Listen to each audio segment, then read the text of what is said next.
everybody. Welcome. Happy, what's today? Tuesday. It's Tuesday.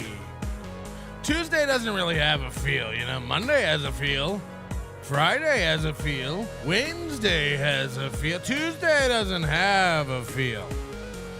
Tuesday doesn't have, it's like a mini weekend. It's like a Friday for me. I don't have to work tomorrow. Patrick, how do you get to take Wednesdays? You just say it. Just say it, and then people get used to it. You can do it. Try it at your job. Walk into your boss's office this morning and just say, I don't do Wednesdays anymore. I don't know if you're aware. I don't do Wednesdays. And before they can even answer, just leave. Just leave the office. And your boss and all the other executives at whatever box factory you work at, they'll look at each other and they'll just go, I guess, did you authorize that? I don't know. They'll think that you know something they don't. And they'll probably let it slide. You'll probably get away with that for like 6 months. Not coming in on Wednesday. Because here's a little secret about your bosses. They don't want to look stupid either. They're going to think they authorized it. They're going to think they said it was cool. That's cool. They'll forget. They'll think it's like when you ask for vacation in like 3 months and then it comes like 2 weeks before. You're like, don't forget I'm taking vacation. They're like, what? You never told me about that. You're like, yeah, I did 3 months ago. And they'll be like, oh yeah. And they're afraid of looking stupid. So what they'll do is, you know, they'll just go like, oh, I must have okayed this. Trust me, most companies don't have any way to track that kind of stuff. They don't have papers and pens and computers. Ask around at your company. Do you guys have computers? They'll say no. They'll say no. This is true. This is a true story I made up. Moobs tried to make me go to rehab, but I said, no. Yes, I've been black, but when I come back, you'll know, no, I ain't got the time. And if mama thinks I'm fine, Moobs tried to make me go to rehab, but I won't go. Mama! People are like, don't do mama today. No more mama. Matt P says it's hump day, so of course the humpback takes it off and goes to his tower. Yeah, I've got a lot of climbing to do. I'm happy to announce Ray DeVito has sold 3 tickets. See? You guys think I don't know what I'm doing. You guys think I'm not a marketing genius. I start these little fires. I create sales by creating problems. You hear me? I point out Ray hasn't sold 1 ticket. Less than 24 hours later, 3 tickets sold using Ray's promo code. This is where we're at. Is it good? No. Is it a lot of tickets? No. Is it better than 0? Yes. Yes, it is. So I think it created a lot of sympathy. Again, I know what I'm doing. People, I attack Ray. Ray's not selling tickets. What a loser. Everyone comes to Ray's rescue. They're like, oh, poor Ray. Ray's not selling tickets. I'll buy a ticket. And then they did. So I'm smarter than everyone. Hackamania is doing great now. So now we've sold 3 tickets for Hackamania. We've got 3 sales. So now we just got to work on finding a much smaller venue. And Ray's going to headline. Obviously, he's the only one who sold any tickets. We got 3 tickets sold. What could I do to make it go viral? Is there something we could do to fool Kevin Brennan today? Can we make a little, he loves clips. He loves feeling like he's getting a scoop. What about digital? Can we make a fake video today? We need some help from a clipper. Probably like My Lost Interest. He's the fastest, I guess. We need help from a clipper today. We'll do a little segment here in a minute. We'll do a little fake segment where I'm like lamenting over how poor sales are and the venue canceling and our Apple sponsor pulling out. And then you cut that. Maybe Citizen M could do it. He's in the chat. My Lost Interest is probably asleep because he's up all night cutting. Either way, we make this, we cut it together, and then you put it out as like a clip just to see if we can fool Kevin Brennan into playing it later today. Where I'm like, you know, when the music stops, I'm just like, you know, it's, I got to start facing reality. We're 45 days out. When I started this Hackamania thing, I always said, you know, it was contingent on if we sell enough. You know, if we move enough tickets. And I always knew it was a real possibility that we wouldn't. I had no idea how big my show was because I buy all my followers and fans. And, you know, the tickets have been on sale for over 2 months now. And they're just the people have spoken. And I think it's just, you know, we're going to have to face the facts that it's not happening. So, and as much as I'd love to give everyone's money back, I just can't. You know, the fact is I bought a new computer and spent a lot of it on Kirkland hot dogs. And cut that out. Cut that laugh out. And to be honest, the website's not even hooked up to anything. When you buy a ticket, I actually just draw a ticket and email it to you with a crayon. I can't even today. It's too good, huh? It's too good. Welcome to the show. I can't. You know, it's getting too much. It's getting too much. Yeah, I got the Lexus detailed. All that money's gone, man. All that money's gone. I would love to throw an event. I really would, but I didn't save any of the money you guys bought tickets. First of all, again, we only sold 3 tickets, so I'm sitting over here with $149. That's how much all the tickets we sold were $50. Patrick, where do I buy $50 tickets? It's another site. It's a different website. And it's unavailable. Where is this Star 80? Can I get a copy on VHS or something? How do we watch this? I feel left out of the bit. What is the movie about? He wears her nightgown and fucks her skull? Star 80. What is it? What is it? Star 80. I want to watch it. Streaming now for $3.19 on Prime Video. Maybe we should, this will be our Friday night watch along. Official trailer. Star 80. Trailers from hell. Star 80. What happens in it? What's the plot? Something about killing her and wearing her. What is it? Let's watch the trailer. When the editor of Playboy told me I'd won Playmate of the Year, the first thing out of my mouth was, "Are you sure?" I have this feeling about Dorothy. She's going to be a big star. Isn't it funny how they didn't know how to make movies? Like 30 years ago, they didn't know how to make movies. They've come so far. Muriel Hemingway. When the editor of Playboy told me I'd won Playmate of the Year, the first thing out of my mouth was, "Are you a dick?" The first thing out of my mouth was a dick. Sure? I have this feeling about Dorothy. She's going to be a big star. I mean, that guy can grow facial hair. Together, we could be somebody. Is this how he felt? This is how he felt about the radio program? I'm going to make her a star. Together, we're going to be somebody. People treat us that special way, the way they treat stars. People are going to treat us the special way they treat stars. 36, 24, 36. Dorothy is every man's fantasy. Oh, Mr. Hefner, thank you. Something else is going on here. I can feel it. Yeah, you really need me. Just reach out and touch me. Come on and tell me so. Playboy is a very special magazine, Dorothy. They're gonna give me $10,000 for having my picture taken. Is this a true story?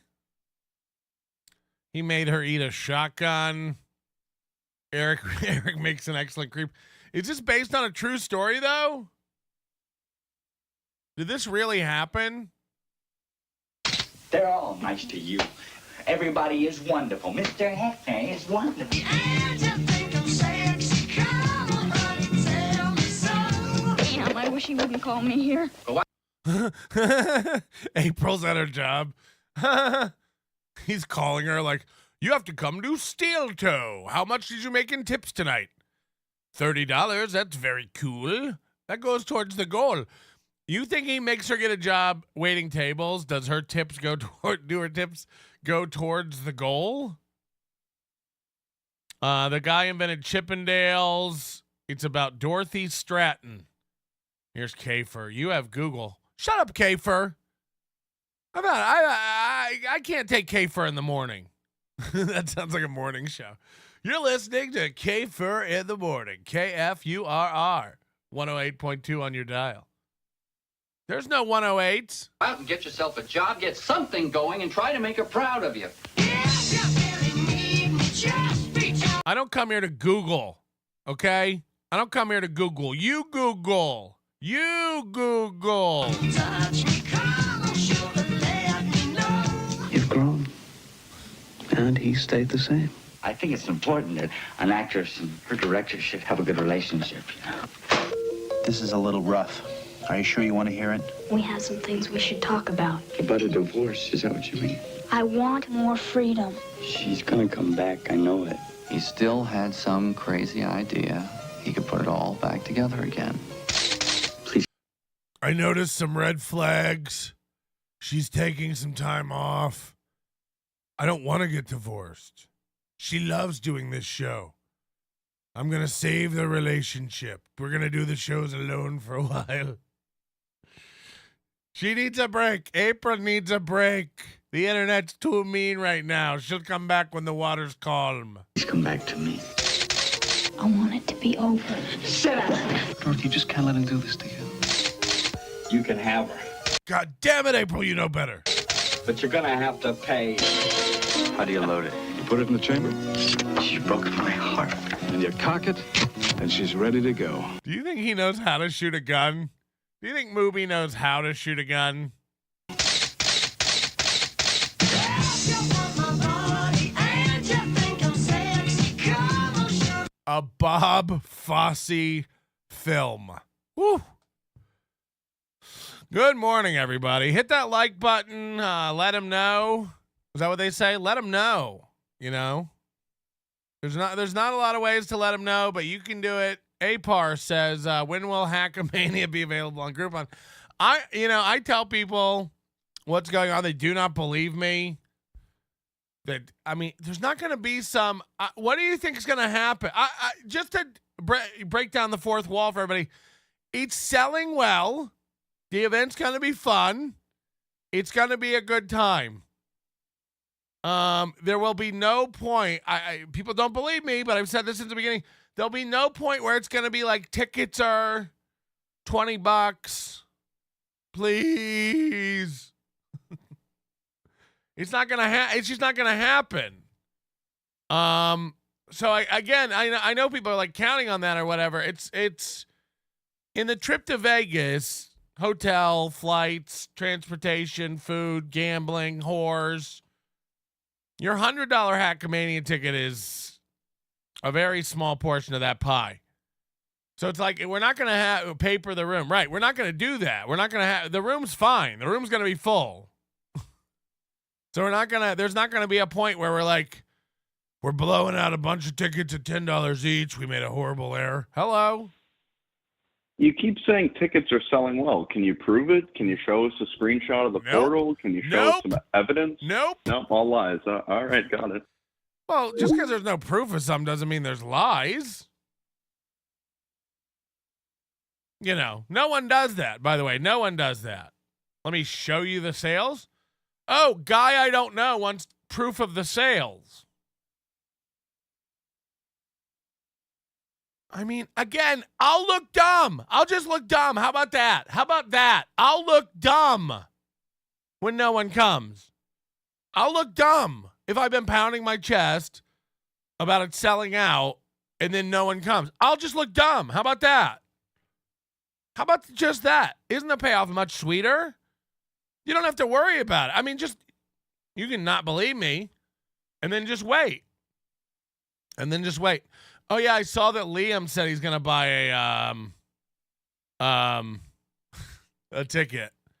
You're welcome to. You're welcome to. That's where you belong. You know, we'd applaud that kind of recognition of reality over here. Liam realizes he belongs in the audience of a show. We would pray for that kind of honesty, I guess, really, in the comedy world. If only Ray would buy a ticket. Liam's like, I'm going to buy a ticket and go watch it. Good. I mean, that's what we're doing.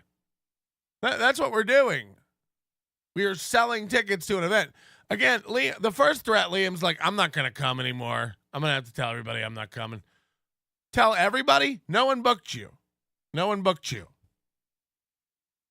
So now his new thing is like, you know what I'm going to do? I'm going to buy a ticket and go sit in the audience. It's like, oh no. That's the business model.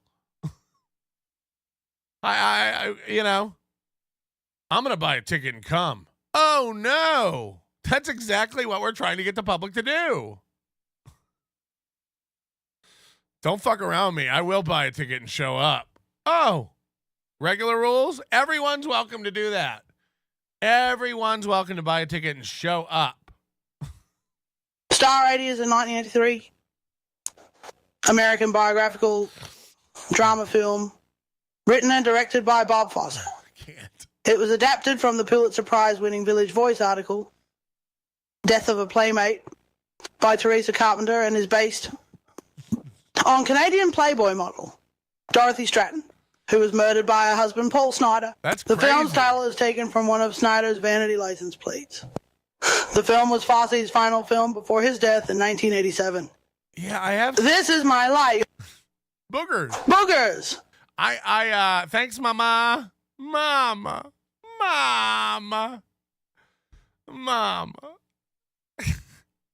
I have some vague recollection of that, actually. Bob Fosse. Man, I gotta watch the movie. I have a feeling it's a bad film, just judging by the trailer. You forget, like, this is 30 years ago. They didn't know how to edit a trailer. That's so bad. That's so poor. You know, there's no music. There's no continuity. It's weird cuts. It's all skewed over to the left. People are saying it's a great movie. I bet it's bad. I bet it's a bad film. But since it's the 80s, it's probably got like an 86-minute runtime. You know, they probably made it to fit on the cheapest cassettes known to man. We all wish we knew how to shoot a gun right now. What? Oh, because of Moob? My movie on the screen. Isaac Walmart is a new member. Thank you. The Judge of Levels. This guy's a level judge over here joining the situation. Kush King, look at me being a Melton cuck. I said good day. Again, you know, a lot of mixed emotions coming out of Kush King. We wish him well. We don't know what you're struggling with, but we hope it gets better soon. Here's Citizen M just sending me artwork he's making. See how easy it is to get your next iPhone at Apple. I have an iPhone 15 Pro, and I'm getting an ad from Apple on upgrading to an iPhone 15 Pro. Hold on. Whoa. So I got a 17-page email yesterday from a guy you might remember who goes by the name of the Brandon Network. Again, there may be a contingent of nuts out there who have some knowledge and understanding about things going on in this world, in this universe, that the rest of us don't know. There may be people out there who are aware of conspiracies and atrocities that need attention. And they're so nutty. They're so absolutely batshit crazy. And their communication skills are so fucking poor. I don't know what the fuck you're trying to tell me. You're bad at talking. You're bad at getting a point across. You know, I would send everybody back to school to learn how to write a paragraph, trees style. Topic, reason, example, summary. I have a 7-page email from this guy. I don't know what he's trying to tell me. I don't know. I've never seen more of a wall of text that I can't decipher. It's addresses, it's accusations, it's news articles, it's police reports, it's scandals. But he doesn't know how to write a paragraph and convey a point. You know, so there's no, and this is copied to Washington Post. 209 email addresses this email was sent to. Everybody from the New York Times, USA Today, NewYorkAssembly.gov, New York Courts, Newsday, Gannett, Sun, the UN, ProPublica, any news outlet you can think of. 209 different addresses are on this email. Washington Post. I don't even recognize some of these. Universities. UK government. This is sent to. Charter. Patrick at NobodyLikesScience.com. SJPComedy.com. Township of Palermo, New York.gov. I mean, he sent this to everyone. Everyone. What's the email say, Patrick? Okay, I'll try. In July 2023, this is how it starts.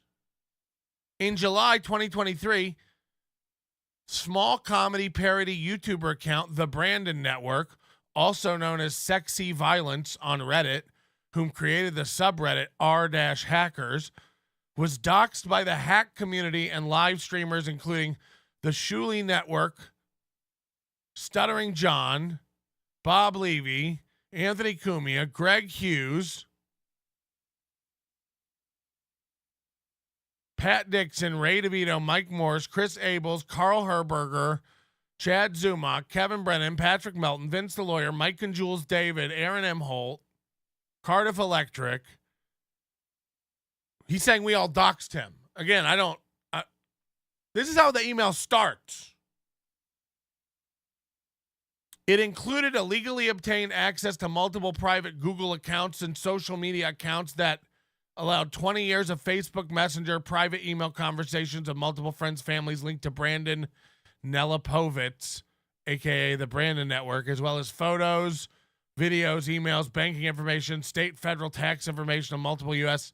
citizens' Google accounts, which led private investigators funded by Gary Douglas, Access Consciousness, and International Foundation of Shuli Egar and his wife, Christine Egar. The main account was ultimately deleted by one of whom had illegal access to the account. The private investigation and doxing is linked to accused murderer Ariella Thran from Granby, New York. Thran, a former friend of Brandon Nelapovitz, the private accounts. And so, you know what I'm saying? Like, what the fuck are you saying, dude? What are you saying?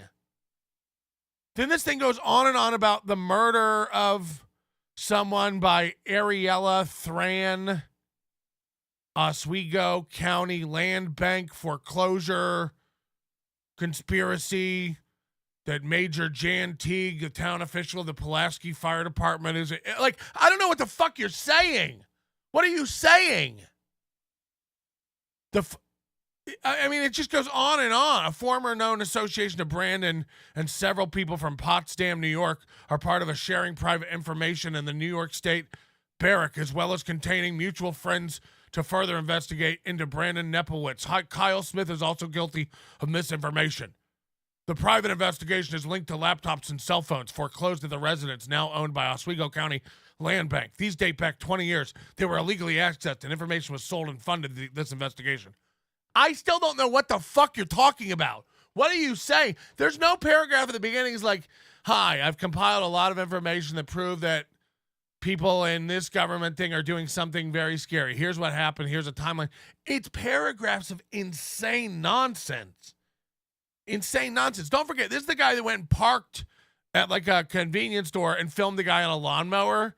And he was trying to tell everybody that was Shuley, or Shuley hired this guy to follow him around.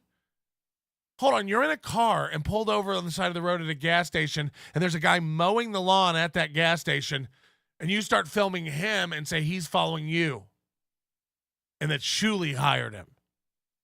This all has to do with crystals and stuff. I mean, it goes on and on and on. I cannot tell what the fuck he's trying to say. Information linking the doxing of Brandon Nelepowitz was sold by Ariella Thran and is also archived in Mr. Nelepowitz's parody subreddit, R Hackers, which provides data sets as well as circumstance leading to the illegally obtained court and shared access. A community built around the hack community that is the Shuley Network, Nobody Likes Onions, Misery Loves Company, the Steel Toe Morning Show, We Are These Podcasts, Red Bar, and Anthony Cumia's Compound. That's not even a sentence. A community built around all these people. That's what that sentence says. The Shuley Network doxed the Brandon Network, an avid live stream chatter and parody account.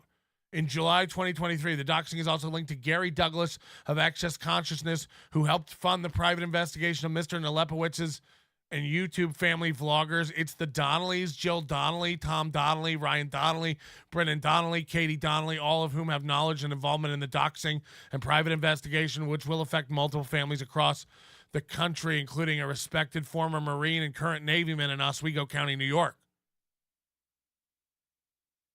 Everybody following this? Does everybody know what to be mad at? Does everybody get it? Is everyone following this? They have an ongoing knowledge and involvement with the Access Consciousness Shuley Egar, as well as taking part in private investigation of Brandon Nelepowitz and previous friend who resided in Pulaski, New York. The former residence of Brandon Nelepowitz at 4004 Port Street, owned by his father, Thomas Lacow, was also raided for personal bank statements, tax information, phones, and laptops, ECT. They were left behind following a foreclosure of the property.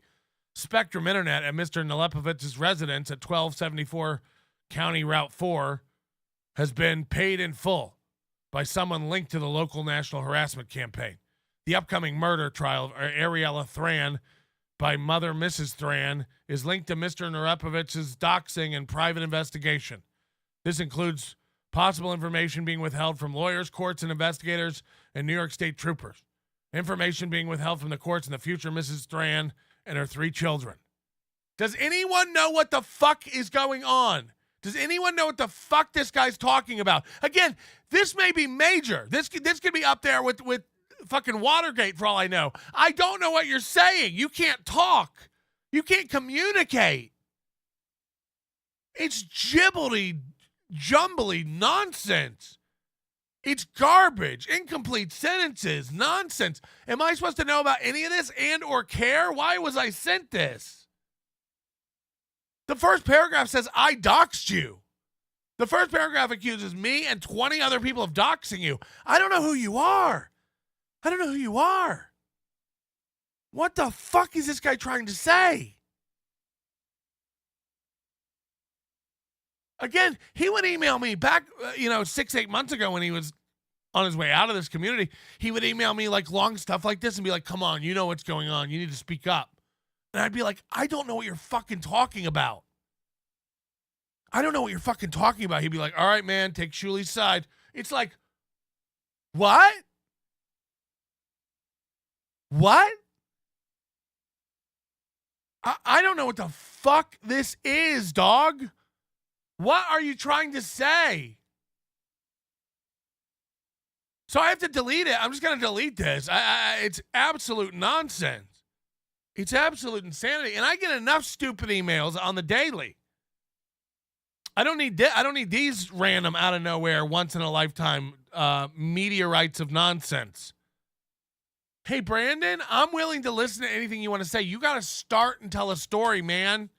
You got to tell a story. You can't just keep typing addresses in Oswego County, and we're all going to go like, oh, okay. What are you talking about? Yesterday at about 7 p.m., I get another email rolling in, this time from one Joseph Catalano. Hit the like button. Sounds like he's accusing you of gang stalking. I know. I just don't know what the fuck he's talking about. I as if I have time for any of this stuff.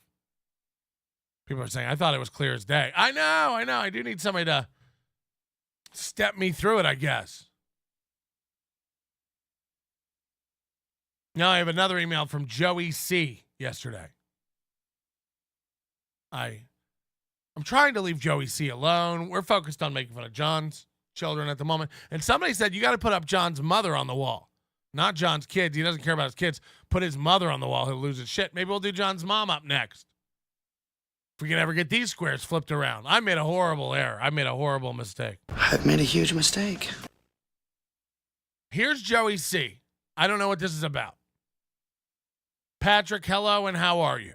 Hope everything is well with you. We are almost to our goal to purchase 2 round-trip tickets to Vegas.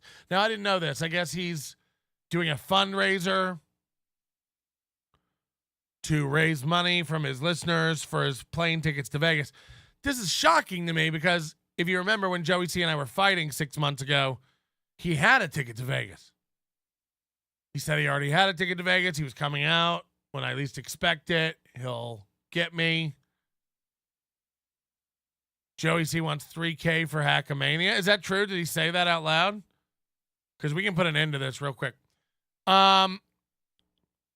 We are almost to our goal to purchase 2 round-trip tickets to Vegas, but before I do that, I need to speak with you in private for a few minutes.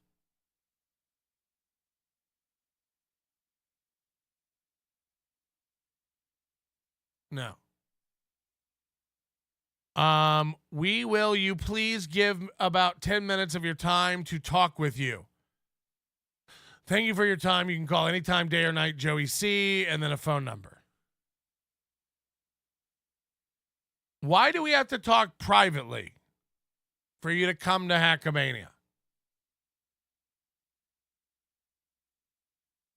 Why? I'm not, Joey, I'm giving you guys free admission to the event. You and your wife, I'll make sure there's a pass there for you guys.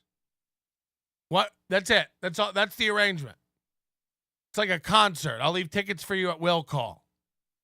I don't need to talk to you about your flight. I don't need to talk to you about your hotel. I'm not involved in that. You're not booked. I'm not handling any of that flight hotel nonsense. The recommended hotels are on the website. The flights are on every travel website. I can't help you with baggage questions. I'm not familiar with what the in-flight movie is. I can't advise you on whether there'll be a gluten-free meal. So I don't know what this is about. I have to call you now. I have to call you. You need to talk with me for 10 minutes before you buy tickets to Vegas. Joey, just call into the show. I know you're listening. What do you want to ask? I'm being real and fair. I'm not being a mean guy. We're not here to fight with Joey C. This is not a drama event. There's not going to be any works. Nobody's getting you.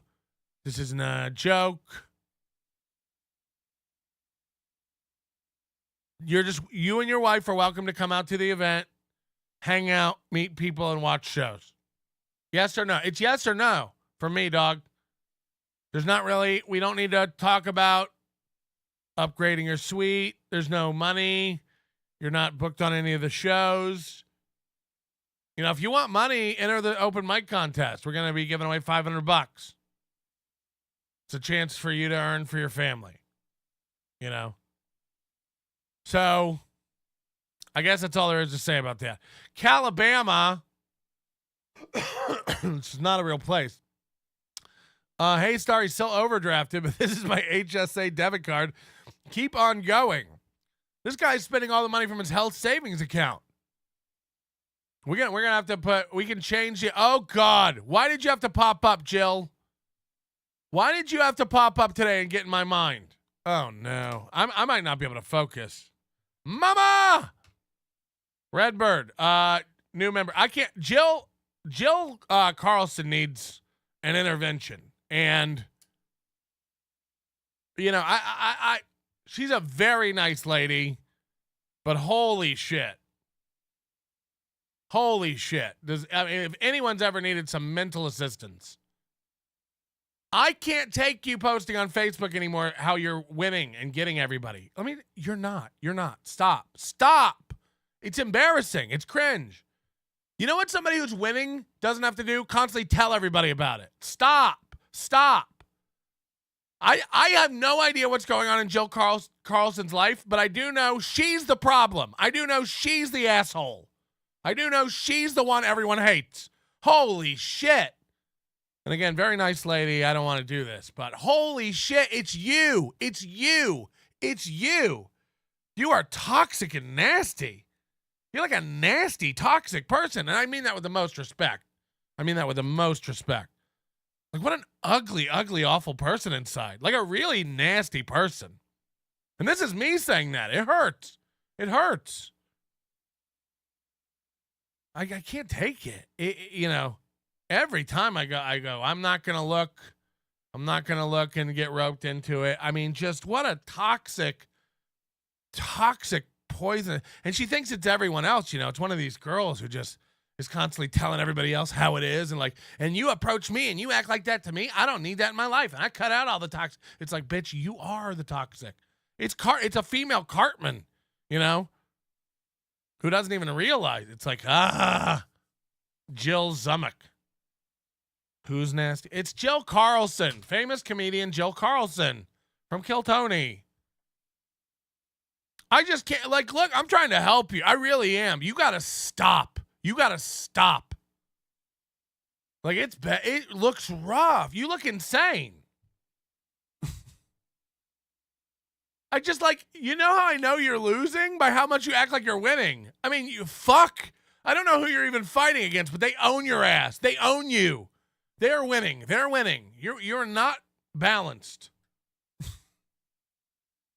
I can't wait for the Monday after a Hackamania where I do a whole show on how bad Hackamania went based on a pic sent to me showing an empty room that was clearly taken before the event, but I'll say that was the turnout. Melton, I secretly love you. I don't look. She's been nothing but nice. Yeah, nice lady. I'm not trying to just shit on an innocent person here. It's so hard to watch someone like, you know what I mean? Book you. I mean, you're not a pro comic. Again, I hate to let everybody know what's real. You're not a pro comic. I know you think you're a headliner. I know. You headline shows. I know. Fuck, it's painful. Book you. We're doing an open mic like Kill Tony. Come on out. You go win $500. We'll all let you know you're not pro there. Book you. You're not good. I don't know how else to say it. You're not good. You suck. What's sad is you headline. You book yourself to headline. It's fucking painful. Beloved chatter, let's cut to the chase. Think Brandon would offer to fly Ga to Hackamania one way? I forgot that was the guy. He was the guy that offered to fly Ga to Atlantic City. She paid $2 for the shit. Jill, I'm not, I just can't take it anymore. It's so fucking sad. It's like watching Steel Toe. The posts alternate between pathetic and killing it. It reads bipolar. Everyone else needs to recognize that I'm doing it, and I'm doing it how it is. And you didn't even know. It's up to me, and I didn't even know. I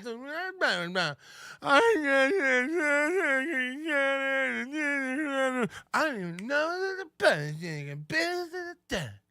Like, that's the two attitudes. It's and it like goes back and forth between losing and sucking and winning and being the best. I can't. It's so hard to watch. What if you were just in the middle? What if you never won and you never lost and you just kept things steady? No, 1 minute it has to be like,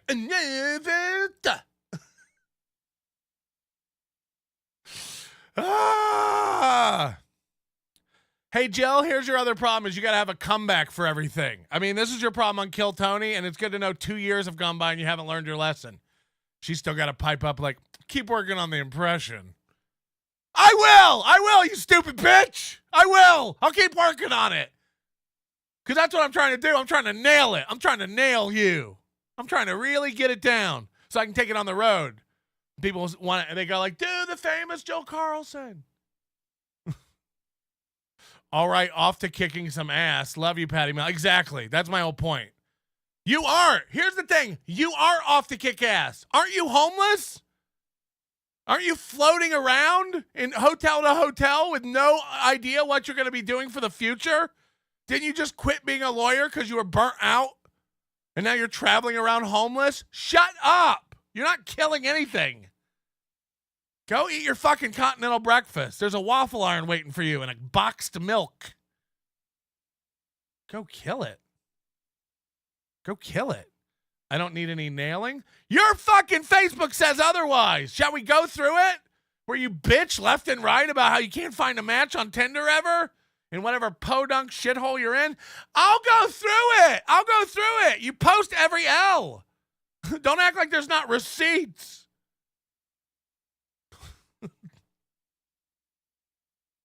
Yeah, Ga's just gone, right? Can we trade Ga? Can we get Ga in here to trade places with Jill Carlton? Terry Nee, Hacka Man Am I right, fellas? Jesus Christ. That brings us to today's executive producer, Connor. Connor? Huh? Who knew? Hi, Connor. You're in charge of Jill Carlson today, Connor, please. Would ya? And all the high rollers for April is our first run of the old April rundown list. And we couldn't be doing the show without these people. Thank you very much. You want to get on this list? Throw a significant portion of your income at this program. We'll evaluate it. And we'll see what's what. Now I'm getting messages. Is this Jill? You're my favorite. Thanks for the laughs. I love it. I'm not kidding. Don't private message me. This is an intervention. You're broken. Fuck. Kelly Jean says Patrick knows a lot about this Jill lady. It's painful to watch a human being be this bad at living. I want so bad to reach out and help this bitch. She's too far gone. It's too far gone. If you don't, I guess this is my day now. Just Jill Carlson. I gotta go open Facebook. This is my day. Jill Carlson.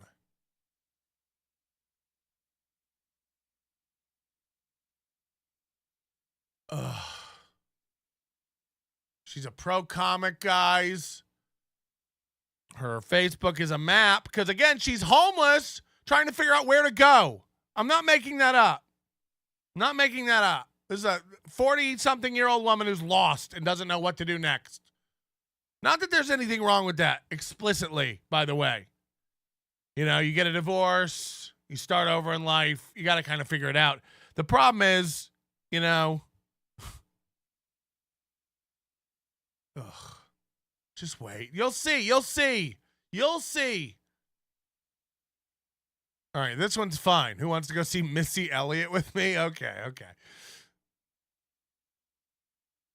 September 29th. We're going to be going backwards, but you'll get the idea very fast. September 29th, 2023 is when it really began. Today is when it ends. You all picked the wrong one to try and destroy. Hope you're enjoying being the ones in the dark now. What a role reversal. Time for the justice system to do its job. I'll watch with delight. Hashtag life journey. Get ready for 900 of that post. She's been winning, and this is the end of her journey. I don't know what's going on with her life. Something to do with kids, alimony, child support, a divorce. I don't know. Something very, very toxic and tumultuous with family or something like that. It's been going on for years since I met this woman. Every other day, she posts a thing that it's over and she's won. And now she gets to begin healing, and today it all begins. Today it's over. She's been posting today it's over for over a year. When the fuck is it over, bitch? When the fuck is it over? Today the healing begins. Today I take my stand. From now on, beginning now. What the fuck? Again, who's this for? Who's this cryptic, self-soothing nonsense for? You, get a journal. Get a journal. Facebook makes people mentally ill. Everyone I know who participates in Facebook like this is mentally ill. And I know you're like, Patrick, you're going off a lot for just a post. She obviously reached a milestone in her life and just kind of wants to celebrate that. No. You'll see this same milestone every fucking day. Every day. Every day. This milestone. Every day. Today's the new. You guys will be sorry. I bet you feel, and it's always mean. It's always comes from an ugly place. It's always like, I told you. Now you're going to pay. Now you're going to. It's never, I can finally move forward and heal. It's always like, you sons of bitch. It's always very nasty, which is why it's not working, Jill. It's why it's not working. But attacking other people, and I know this is insane coming from me, but again, my life's all squared away. I'm good. I'm happy. So I can go out and just point fingers. If I was on my Facebook every day, again, this is a show. So like, Patrick, you scream about other people all day. Yeah, and get paid handsomely for it. This is a job. This is a show. This is a sad Facebook post alone. If you found a blog I had where I was just whining all day alone, ooh.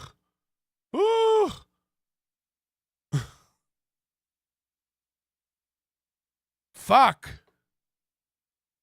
You all picked the wrong one to try to destroy. Again, they didn't.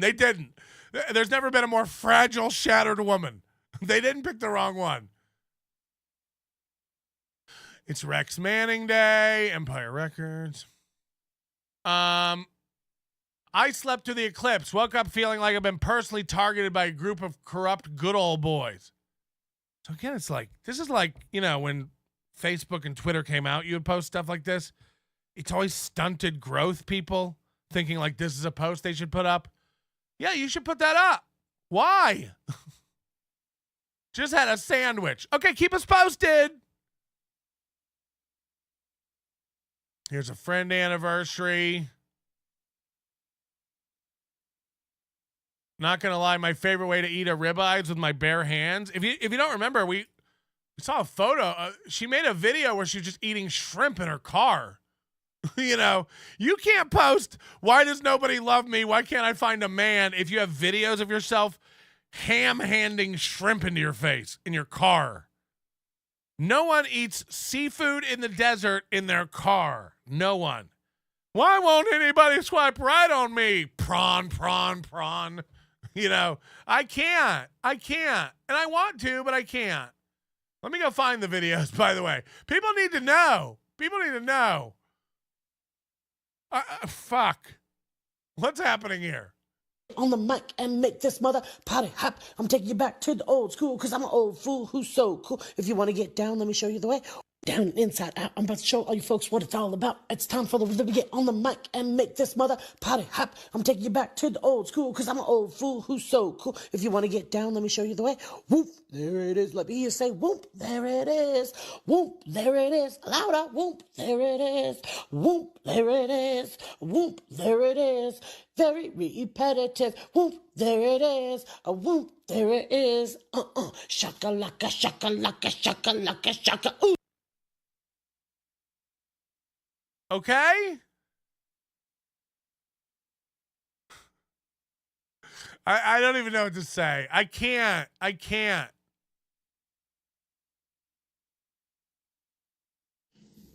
Ooh.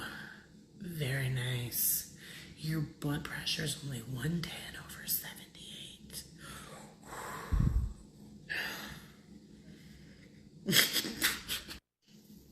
Ooh, very nice.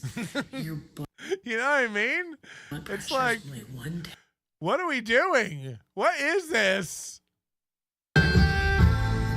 Almost cut my hair.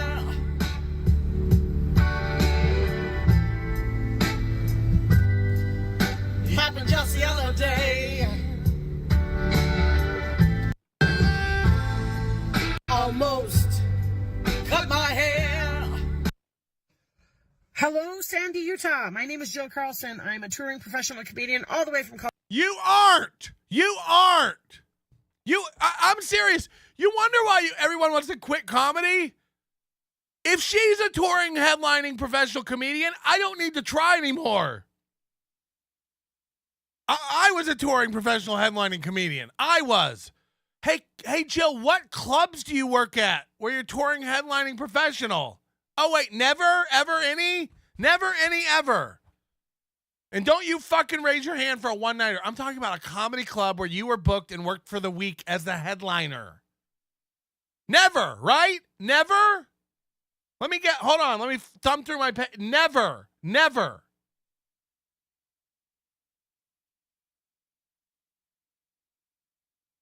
She was a lawyer in Cortez, Colorado.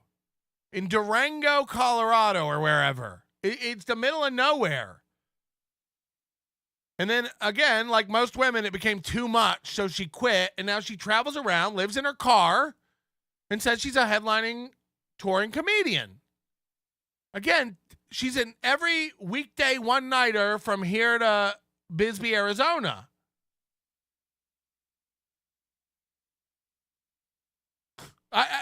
All these idiots, too, will go like, Melton doesn't even do it anymore. He couldn't do it. He quit. If you're a headliner, if that's the peak of what there is to reach, I've done it, and I'm retired. I didn't know. I didn't know that I had to live out of my car and do one-nighters in Albuquerque on Tuesday nights every 4 months to be a touring headlining comedian. I didn't know. Kid.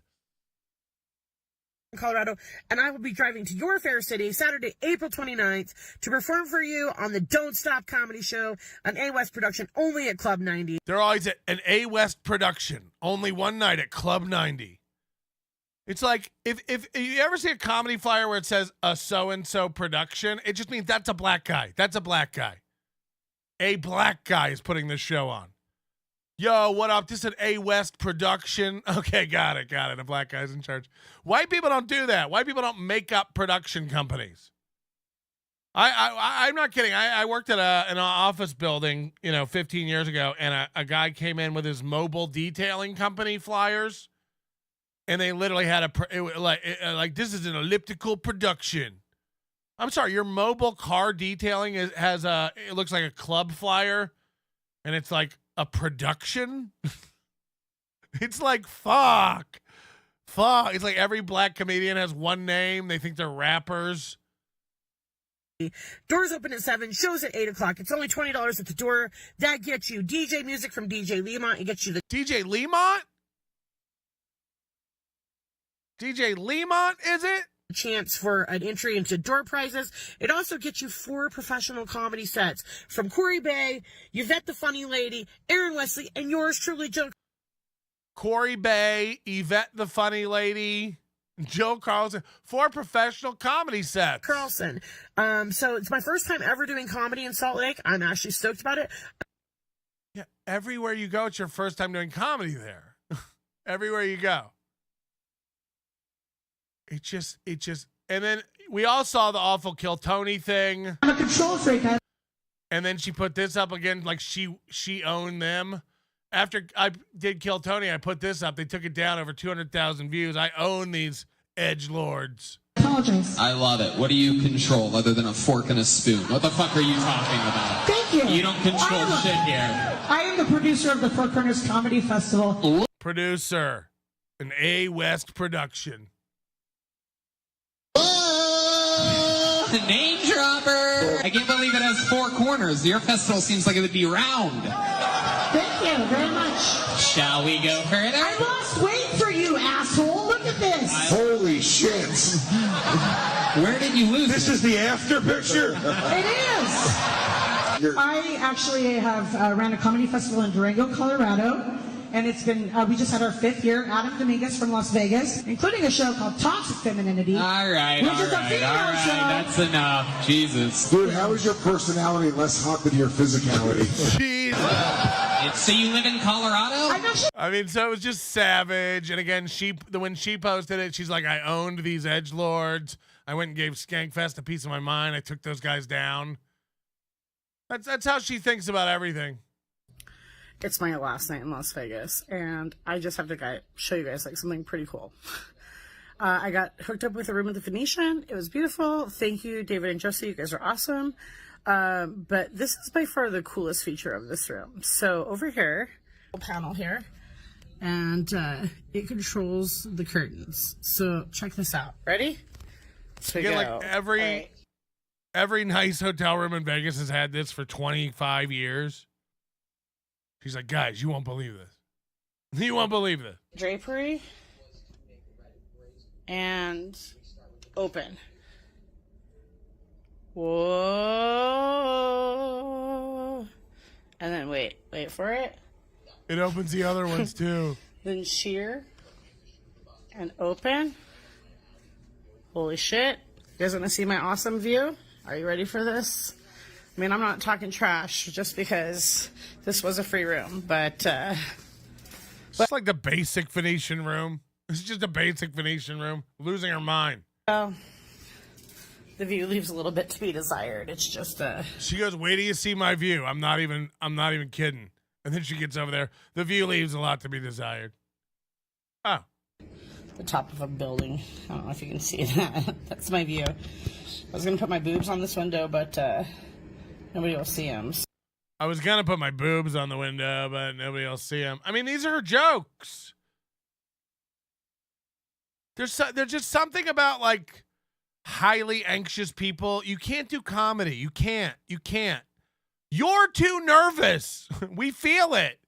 Everything you do, it comes across as like, am I supposed to be here? I don't know. No confidence. Just nervous energy, nonstop. Scotty2 John says, you need to send Jill an NLO hat to wear in those videos. I will not. I do not want any kind of So felt like wasted effort. Representation. It's just, I just want to show you some of the videos so you know. Remember this?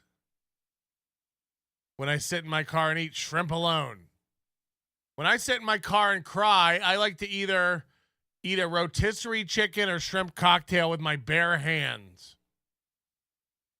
The next post will be about how she can't find anybody to love her. It's like...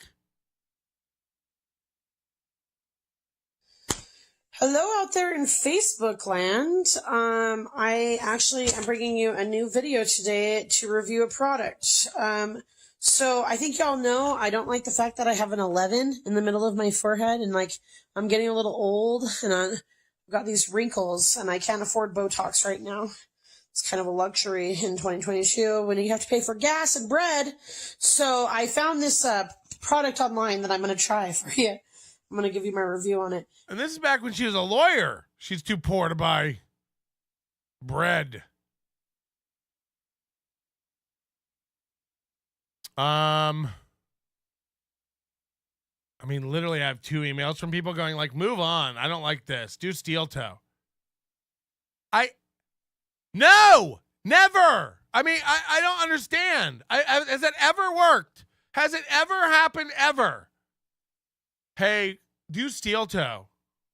Hey, don't do this. Do steel toe. We might not do steel toe today at all. I don't know. We're just not right now, though. So I guess keep emailing about it. See how that works. I can't imagine the brain that's so retarded. And by the way, Ian Hawk, if that's really you emailing me, this is something totally different. Knock it off. I'm dead serious. Stop. I want to believe it's not Ian Hawk, and because Ian Hawk can't be that stupid. But if that is you, Ian Hawk, stop. What's the bit? What's the bit? Hello? Hey. What's going on? You didn't read the email? I said, call me. I want to talk to you for 10 minutes privately. What do we need to talk about privately? A few things I need to get secured before I go and purchase these tickets. I'm almost there. I'm almost at my goal. But what does that have to do with me? It has everything to do with you. I think it doesn't. Why do I got to do this on the air? I want to talk We to don't you have to about do the it. business. Yeah, but what's the business? Like, just give me a heads up of what it's about, so I don't. Just I some have a feeling- guarantees I need that I'm coming all the way out there. That's all. Yeah, but there's no guarantees. There'll be tickets for you at the door. That's the guarantee. No. I'm not just coming. I'm not coming as a fan, Melton. I'm coming as one of your guests and someone that's going there to be involved with everything. No, that wasn't the offer. I'm not coming as a guest, Melton. That'd be stupid. Why would I? I'm not a fan. Okay, I'm a podcaster. I'm in the same Dabbleverse as you. Right, but the lineup's full, and I was having you out as a guest, as a performer, as a guest. Right. What about the meet and greet? What about it? Am I have access to that? There is no meet. First of all, there's no meet and greet. Everybody's going to meet and greet the whole weekend. Okay. There's a VIP cocktail reception, which is for people who paid more, but that's not a meet and greet. We're not going to hide everybody. Everybody can meet and greet the whole weekend. All right. And I know you said you wanted me to go on. You were going to bring me on your podcast. I know Ray's bringing me on. He wanted me to go on his podcast. I know that was confirmed. I'm not coming there as a fan, Melton. You understand? I'm not coming there to be railroaded, to be any games. These people have donated money to my channel to get me there and my wife there. And I want to do everybody right. Yeah, I'm trying to do you right too, but what I am telling you is like it is as a fan. It is as a fan. Like I don't have my lineup for my podcast yet. So if I told you were coming on my podcast, I'm not asking you for money. I'm not asking you to pay me for anything. I'm not asking that. I'm not expecting that. But I am expecting you to treat me as a fellow podcaster. You understand? That's what I'm doing. That's why I invited you out as a fellow podcaster. But you'll be an audience member. You're not on the lineup of the show. All right. So I got guarantees I'm going to get there, and those tickets are going to be there. There's not going to be no jokes here. I'm not doing a work to you, man. I'm telling you honestly. Like you have my word. If you and your wife come out, you're welcome at the event. I'm not like no problems, man. We're not causing any problems here. There's not going to be fighting. There's a lot of people out there in other chat rooms stirring up a lot of shit on what they're trying to play on me. Okay. I'm just telling you. I've invited you out. I'm not doing a work. If you're planning on coming and causing trouble, if you're planning on coming and causing a fight. No, I'm not. I'm coming as a professional, Melton. Okay. If you could ask Carl, I was very professional. I'm not coming there to be any type of a jerk. I'm coming there it's your event. I'm going to respect that. I respect all the people that are there as your guests that are on stage with you. I'm coming as a professional. I'm not coming there for any way, but a lot of people are trying to make trouble, Melton. There's a lot of talk. So, I'm not coming there.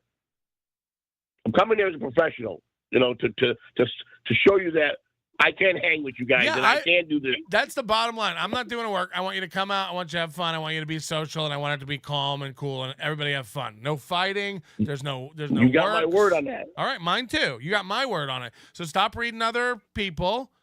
You haven't seen anything from me. You haven't seen one thing from me saying we're tricking Joey C. I didn't say that. Never said that. I'm not doing that.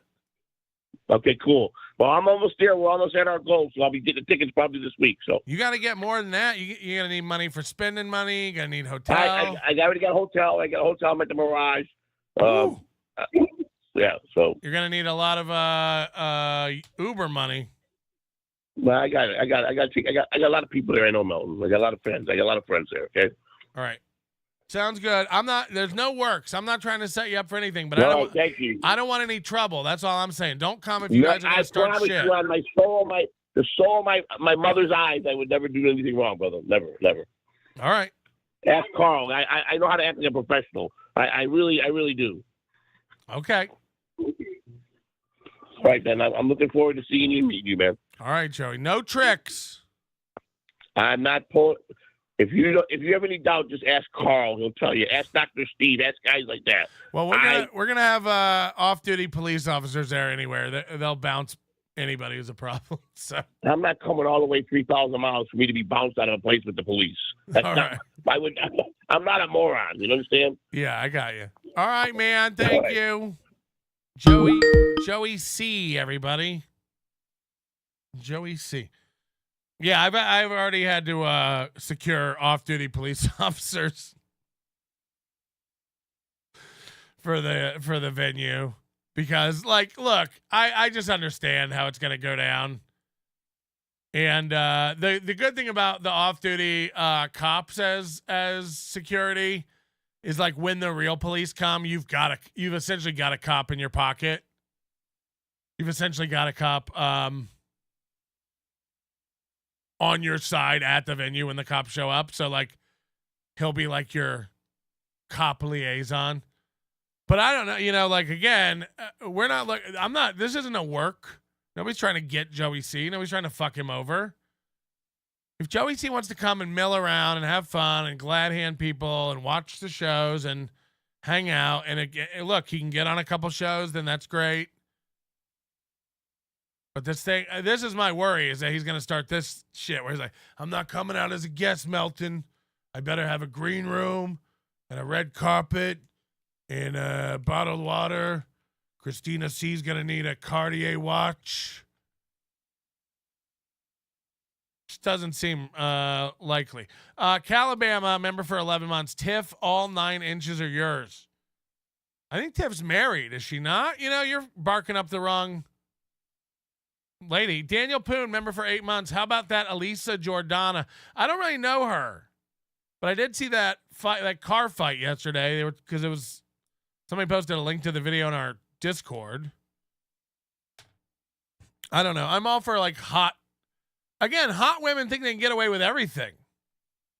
Beating dudes, hitting dudes. I'm all for it when they get a little correction tug on the leash. Ozone. $9.99. Where'd you get that kind of money? Joey thinks you're peers. Are you going to tolerate this level of respect?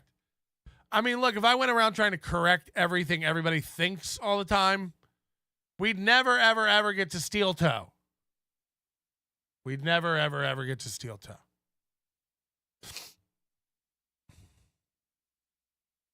So while I appreciate the sentiment and the thoughts, I'd rather watch this woman.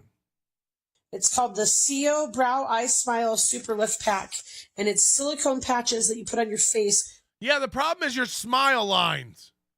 Once you get that all cleared up, I mean, what? She's like, you know what's wrong with my physical appearance? These 2 lines on my face. To smooth out your wrinkles. And it's going to look real fucked up whenever I'm done here. So basically, first of all, what it says is wrinkle reduction, super powered, made of medical grade silicone. I don't know what the difference is between regular silicone and medical grade, but I'm going to assume that means it's better. CO patches comfortably hug your... Is it silicone or silicone? Skin, gently compressing it to stay flat and smooth. These doctor recommended patches. Doesn't say what kind of doctor. It could be a PhD. Silicate. I don't know. Actually, Juris Doctor. Technically, I have a doctorate. But the doctor... Technically, I have a doctor, too. What a weird brag. I don't know if you guys know this or not. I have a doctor.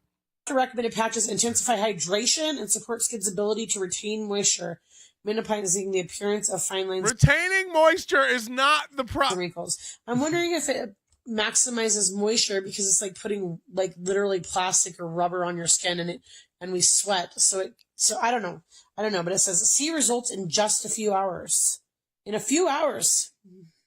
Let's see if it works. So it says, first of all, make sure skin is clean, dry, and free of any creams or serums to ensure best results. Well, my skin is definitely dry. I don't know that it's necessarily clean. I still have makeup on from last night because I had a late night show. I definitely need to go get eyebrow wax. Don't judge me, estheticians. But see these wrinkles right here? So it's like, make sure your face is clean and dry. She's like, well, it's dry, but it is caked on with makeup from last night. But hopefully that doesn't count as dirty. Right here. I think, is that a pimple? Oh my God. I don't know. Maybe. Anyways, I'm going to keep working on this, and we're going to see how it looks. So the first patch, it says, apply. For first-time use, gently remove the plastic film and position patches on your brow and around the eyes and lips. Wear while... Yeah, Jill's going to get a text later today from Kevin Brennan. Why don't you come on my show? We'll stick it to Melton. All my fans will love you. You won't get any hate. Sleeping or for a few hours during the day. For long-lasting results, use it as part of your everyday routine. Well, I don't know if I'm going to have 3 hours to do this every day, but I'm going to definitely try it today. Also says that... This is me with a packet of soup instructions. All right, it says here you got to put in butter and milk with the cheese packet. The patches will lose adhesiveness over time. You're not supposed to use it on open cuts, irritated, or infected skin. I better avoid... Don't use it on open cuts. That zit on my nose. All right, let's see what happens here. So there are these patches, and it says, okay, basically, we're going to start with the ones that go under the eye. So they're on this little card here like this. She accidentally eats them all. And let's pull it off. Let's see what they taste like cucumber. happens here. Oh my God, it's sticky. Oh, it's really sticky. All right, so you're supposed to stick it under your eye. Oh no! Right here, and then kind of stretch it, and kind of like it's sort of like using like this is her Bill Loney impression. Hello. Duct tape on your face. Kind of just pull it up here, and remember, it said make sure your face is clean. She's like, well, it is covered in makeup from last night. But hopefully that won't. There we go. Oh, I don't know. Wait, it's not on the bag at all. Stuck in it. Let's keep trying. It's not even on the bag. Let's see here. Let's see what we got here. Oh, wait. Damn it. Oh my God. Pretty. Take two. Let's see here. Let's try this again. Oh God. No. Put this down. Just get some. Just get sun. Just get some sun. Ricky Bev says, why do fat-faced, insufferable women insist on sharing things like this? I can't even. Okay. I have too much hair. Okay, let's try this again. Okay. All right. Silicone patch under the eye. Joey, I'll call you if you really need me to call you. But if you have any questions, you can email them. I don't know if we need to have, like, serious long talks about Hackamania. I'm not doing a work. I've got a real event to plan. It's too real for me now. So I'm not trying to fuck anybody over. You're welcome to come, you and your wife. I've fucked with you guys so hard over the years, and you deserve a handshake and me to look in your face and tell you no hard feelings. But that's it. Come out for fun. Come out for a good time. Most people don't know who Joey C is. Most people don't know the drama, and nobody wants to be. John Esposito says, "Don't be nice to Joey." Look, man. Life's too short. None of this is real. This is my whole point. None of this is real. So if a guy's got the balls and the galls to come out and bury it with me, I have the balls and the galls to welcome that sort of hatchet pairing. But look, as soon as he gets home, we'll start making fun of his dead kid again. JK. I think we milked that stone. Daddy, Mommy, you got all this money for flights and hotels to see a man that made fun of me. Come I on. don't even have an urn. Please earn me. Please turn your life around. Miss you, Mommy. Hi, Jill Carlson here. I love the idea of Mama June being Jill Carlson. I can't get anything out of my Is this April's mama? Mama! I come into Hackmania as a professional. I come in there as a fellow podcaster. Actually, scratch that I'm coming as a superior podcast. I only ask for one thing, and that is me directing Hackmania. Let's rename it Catalano Mania. Not asking any money. That's what I grift from my fans. That's what I too am a professional fellow podcaster. That's what I expect, though. Joey's going to start doing that. What about the meet and greet? And what about VIP? And I'm going to give free drinks. And then we're going to need the most comfortable chairs. And then we're going to be on every show. We get an introduction. Will you announce us coming and going every time we leave the room? That's what I don't want it to turn into, Joey. No one's acting like that. The people booked on the event aren't acting like that. You got to say this stuff's not hackamania behavior, Joey. You got to save that for Gaia-palooza. That's our winter event where we let people like Jake Hudson and you headline. Gaia-palooza. Stay tuned for details. And you stretch all the skin up and tape it up. Tape up your face. Tape face. Okay, so there's one eye. Pretty. I built wrinkles into it. Oh, damn it. I built wrinkles into it? Giggity. It's stuck in my hair? Oh, okay. Cheaper than Botox, just remember. This should be your Tinder photo. Just remember. No. Is my eyelash in it? I don't know. It does feel like I'm something. It does feel like that. Let's do the other side. All right. This is difficult to do because I can't see anything right now out of the side. Pretty much, when I close this eye, it's just all blurry. Cause what the fuck? My eyes stretched. Why would you film this? Side. Beauty is pain, right? That's what they always say. Beauty is pain. Here we go. Side number 2. Put it under the eye and stretch it up. Take out those little fine lines and wrinkles under your face. So here's... I can totally see a difference. Bitch, it's too late for any of this. Bitch, it's too late for any of this. Here's... Bitch, it's too late for any of this. Your eyes. Okay. Eye lift. But wait, there's more. Bitch, it's too late for any of this is the comment of the day. Who was that? Bitch, it's too late for any of this. So I also have for frown lines. So the frown lines one. You also got to take this plastic off, and they go right here where you stick it. Hold on. I don't think it matters which side goes down. It's kind of like a little crescent shape, and you just put it right here, and then you lift up. Somebody play Wild Horses in the background. It was Doom. Bitch, it's too late for any of this. And you put the other side down to get rid of those pesky little frown lines. So that's what that's. Oh no! That's what that side looks like right there. I don't know if I'm able to deal with this for 3 hours a day. It's definitely interesting. The other side. Other side coming on. Here we go. Plastic off, and we're gonna stick it on the face and pull up the frown line. There we go. All right, here we are. So, oh no. Do people get frown lines? I thought they were smile lines. They're frown lines. That call was just the beginning, Melton. You wait. I'll have my full list of demands sent over in an hour. Don't treat me like a guest, Melton. Don't do it. Remember that. Or we'll have issues. He's staying at the Mirage? They who did that to him? There's some fan who was like, yeah, Joey, we'll put you in the Pahrump, Terrible's Hotel and Casino. Joey, we're going to get you a hotel 90 minutes from the venue. You in?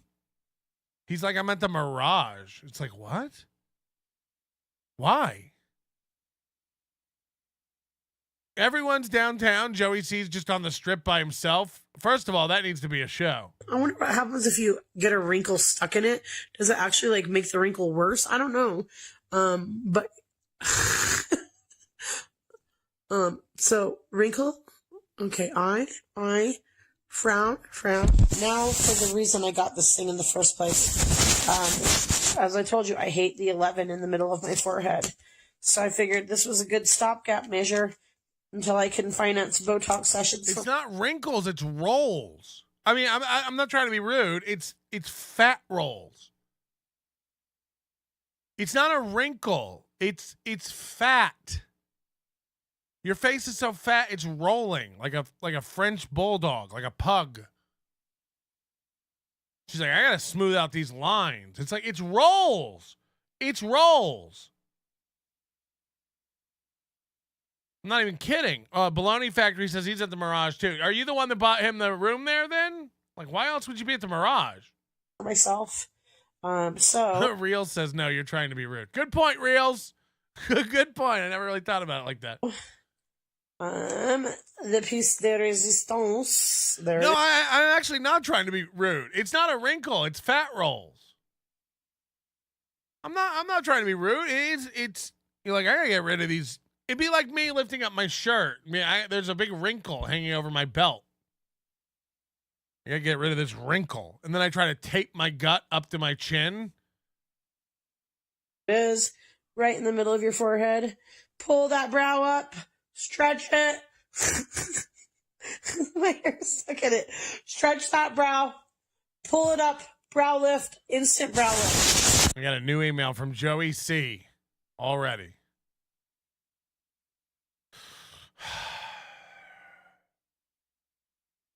I'm gonna regret this, huh? Hit the like button if you want me to read you the email. Melton. I am not going to be asking for anything. All I want to do is make peace with you, to let the fans meet us and have fun. Someday you will accept me as a fellow podcaster. I'm no comedian. I have put a lot of time into my channel. I have been stalked and threatened by many people at the WATP event. I was treated very well. And I want to leave the same respect to all of you. You ask Carl. He will tell you we can act like normal people. My wife and I, we can act like normal people. And the fact, imagine saying, don't worry, we can act like normal people. Imagine having to say that to somebody seriously. Don't worry, we can act like normals. We got it. We've seen TV.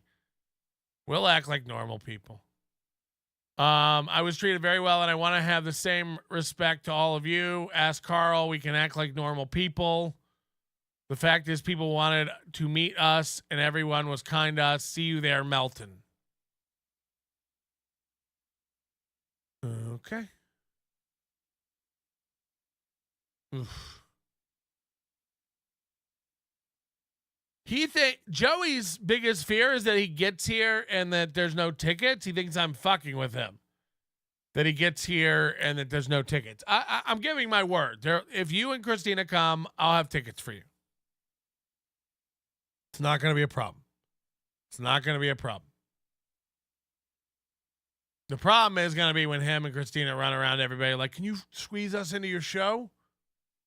What if you use Christina as your new puppet, Rocco? Wait, oh my God, look, I got the wrinkles stuck in it. You can see them. They're not wrinkles. See them? Okay, this isn't, wait, I don't think I did this right. Hold on. I don't rip my eyebrows out. Why don't you just put a plastic bag over your head? Then there's never going to be wrinkles. Okay, hold on. Oh my God. Let's try. I got one in my mouth somehow. I got one in my mouth somehow. That's what she said. Jesus Christ. I can't. I really can't. You've been waiting for it. It's a continuation of the members only show. We're going to go a little further in this, I think. Sunday night, Aaron M. Holt. Hit the like button. I'm sure they'll have like a bunch of celebrity stuff. They always do. I don't know, man. I just got hooked again. Watching WrestleMania. What can I say? By the way, somebody writing in, I'm getting smashed by this guy. Okay. When I say I'm getting smashed by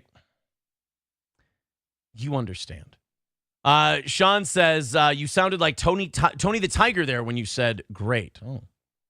Mr. Approachable says, let me guess. You tried to go 55 seconds and now you're hurt. Thank you.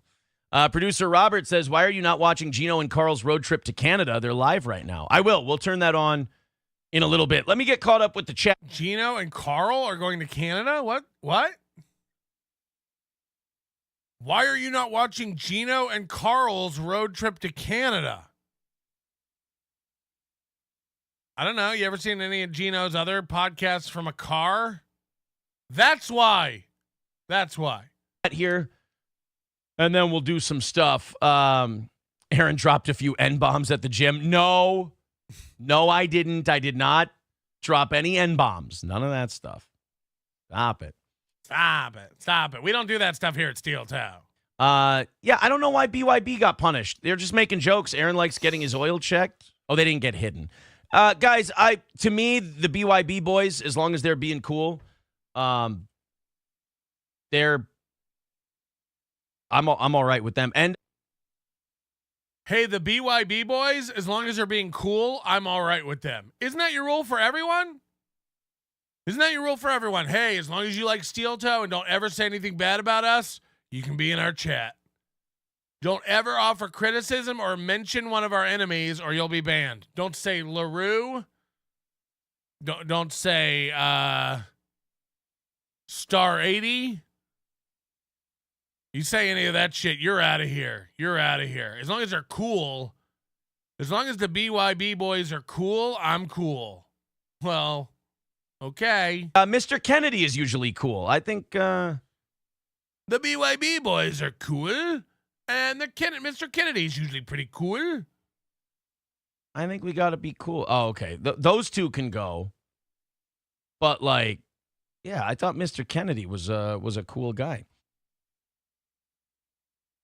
He's just talking about chat people. Imagine me just looking over and being like, yeah, I don't get it. I don't know. I don't understand. I thought Walker 2508 was a cool guy. I don't know where all this hate's coming from. I thought Jabez was a cool guy. I don't know. I guess you live and learn. Who knew? He's not a cool guy? Cool. Nick the Milkman says, who's watching the kids? Oh, the neighbors. The neighbors' kids are over. So again, April's not there. The neighbors are watching the kids. The neighbors' kids are over. Everybody. Chicken. Everything. Everybody's at the house. Except April. Aaron committed a hate crime. Aaron got fisted. Imagine you're Aaron's neighbor and you're over at his house and your kids are playing together. And then Aaron says, all right, I got to go down to my basement and do my show. And they're like, okay, you want us to leave? No, if you could watch the kids, that'd be great. My wife left me. If you could babysit all the children from my first failed marriage, that'd be very, very cool. I'll count your babysitting towards the goal. I didn't get fisted. Let's see here. I just want to make sure. Most middle school kids have more fights than you. Not most of them. Some of them, certainly. But not most of them. Just making sure that these guys who are getting banned are deserving of it. Well, you have 35 mods. I'm sure they wouldn't just start banning people willy-nilly. You've got control of this.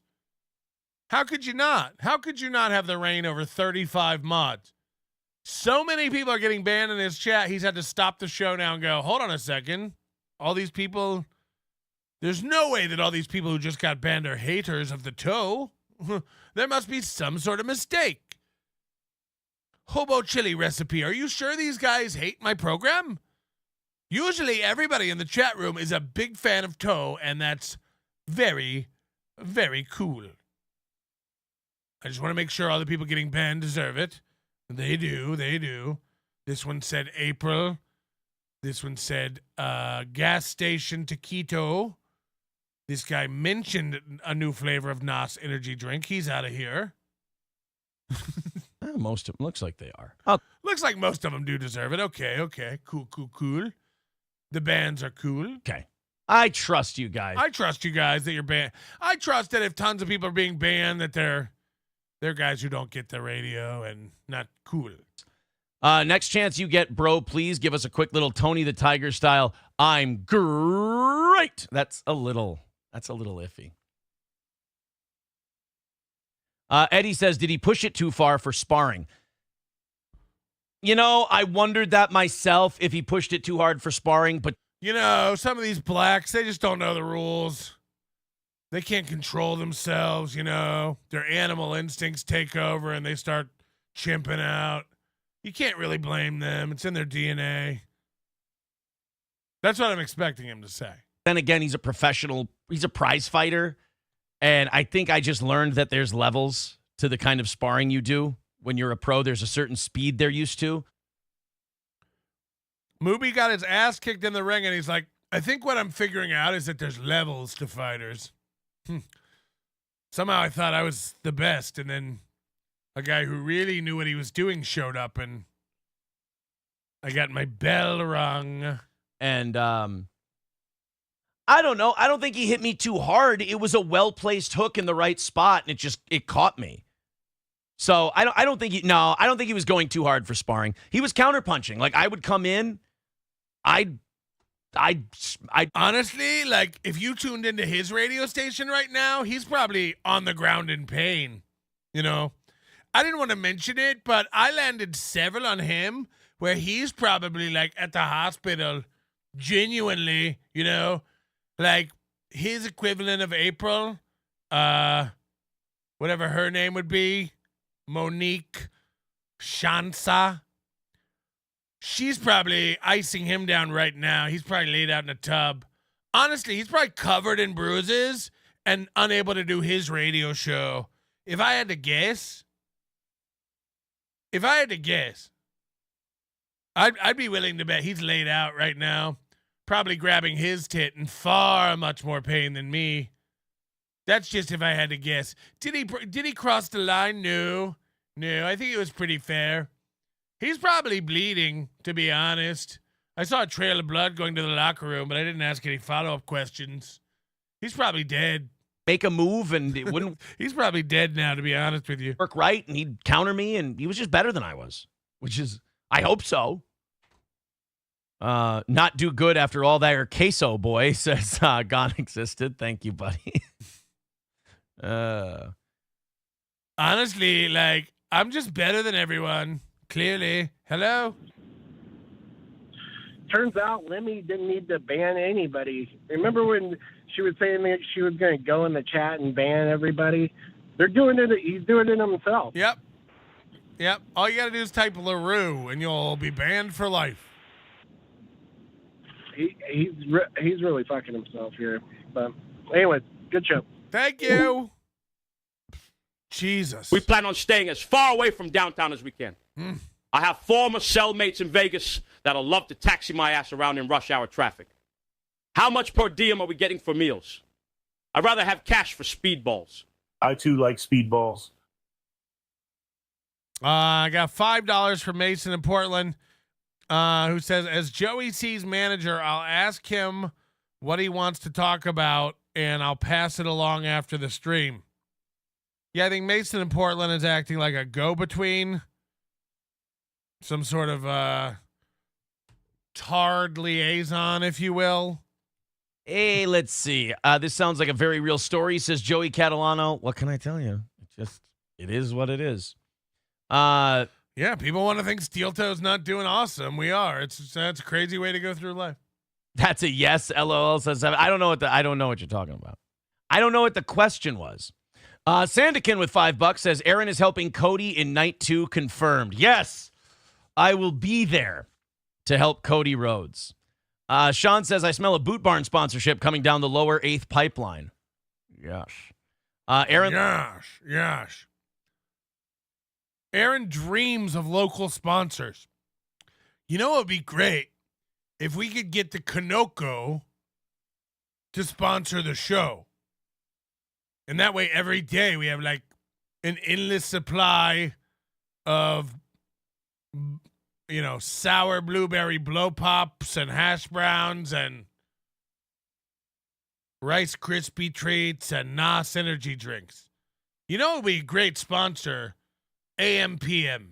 If we could somehow nail them down and have them, maybe they could even put one of those hot dog roller machines under the desk so I could just reach down in the middle of the show and grab myself a taquito. Looks like Brooks and Dunn gave up. Says, fuck you. He's going to get like one of those big gulp fountain machines like they had in Silicon Valley, like Big Head had in his kitchen. It'd be very cool if I could get some sort of grilled cream cheese jalapeno hot dog roller right here on my desk. That hurts. Oh, you piece of shit, Turtle. Go fuck yourself. Go F yourself. Again, the door's closed. In the beginning of this show, he was yelling fuck and asshole. He was yelling it. Now he mentioned the kids are here, and every time he says asshole or fuck, he covers his mouth and does the little coy, oh, I'm not supposed to. Oh, the kids are here. I'm not supposed to. Does your basement not have a door? Is your basement not soundproof? The basement. This is the part of your house that's surrounded on at least 3 sides by mounds of dirt. He covers his mouth when he says fuck at a normal volume in his basement. Oh, I got to be careful. There's children upstairs in another room. I can't say fuck on the internet. As if this is the thing they're going to be embarrassed about. Again, Aaron, I'm not kidding. When Louie and Charlotte get to high school, I'm going to find them. I'm going to ask for interviews. The minute your baby girl, your oldest, your 10-year-old, your baby girl, 8 years, tick-tock. You don't think I'll be here? I'll be here. I'll be 52. Talking to your 18-year-old girl, getting all the secrets. We'll pay for her nudes. We'll do a full spread of the 18-year-old. This is fully legal. I'll be the first one to show the world your daughter's tits. She's into it. Don't worry about it. First of all, after being raised by a father like you, who's going to blame her for putting out those little perk keys? Charlotte. Cardiff's kids keeps me in check. All right, this isn't weird at all. Okay, you're right. I feel myself going down that path. Correct. I'll stop. Aaron looks like Brooks and Dunn gave up. My Lost Interest says the elephant in the room. I don't know what that means. I'm not sure what that means. Sheila Alien says, do you plan on... Why is April's mom there? The elephant in the room. Come on. Do you plan to start charging Patrick for rent? I mean, I should, right?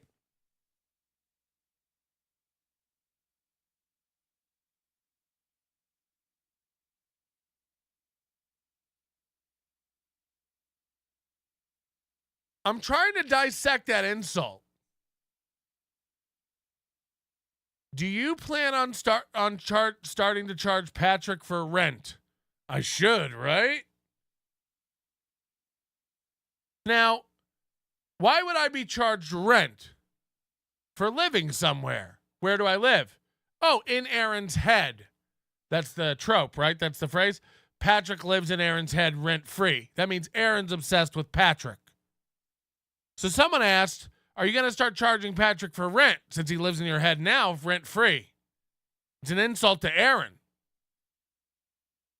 And Aaron's so thick, he thinks it's an insult on me, so he goes along with it because he thinks he's getting me. He goes, I should start charging him for rent, right? He is living up here all the time. I should start charging for rent. He's insulting himself. Boil down the comment. He's insulting himself. He's admitting I live in his head and that he lets me live there rent free and he should start charging.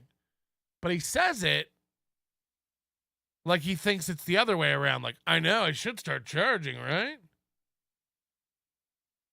Did you just own yourself? If you're going to start charging for rent, it means I live in your head. It's an insult to you. But Aaron's so dumb. He's like, I know, right? Poor guy. I probably should. I probably shouldn't charge rent. Why am I letting him live there for free? Yeah, I don't think. And then Sheila Aliens got banned for that comment, apparently. I'm just looking at the people who are getting popped. I don't see. It's been minutes. It's been minutes, and he's still just looking at the people getting banned in his chat. How many people were in there? How many? I don't think Joey Catalano did anything wrong. There's the Brooks and Dunn gave up comment again. I liked that one. Corey is fat and is smearing Cheeto dust on his junk. Are you gonna start charging Patrick rent? I know I should, right? Fucking loser. Why? Actually, Corey Adams sent me a very nice message yesterday. I think we're gonna have him back on the show. Oh yes. Oh yes. By the way, April's off all week. I've said it, and I've said it a million times. What shall be changed when she comes back? What's going to be different? Is the internet going to be nice? Are they not going to be allowed to comment? Does Aaron think he's banning everybody now who's mean so that when April comes back, nobody will be mean?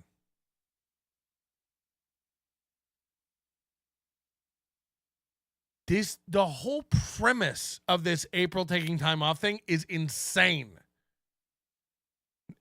People have been being mean to April online all year long, and all of a sudden it's too much. All of a sudden she can't take it. All of a sudden she needs a break. Again, I'd be on board if that would make anything better. It will be not better when she returns. It'll be so much worse. And the fact that both of them don't know that is insane. Now, people like My Lost Interest are in the chat saying she's never coming back. She is. She'll be back. But the idea that you think anything gets fixed from this is so dumb. It shall be pedal to the metal, redlined, gunning for April. Everyone. You've literally lifted up the facade of the building and shown all the cracks to us. The marriage cracks, the show cracks, everything. The money, the ex-wife drama, all of it. You've shown us all of it. It's crumbling over there. It's fucking crumbling. And this positioning, this posturing of April just needs a little time off and she'll come back. And when she comes back, she'll understand the internet. She'll be able to take all the heat.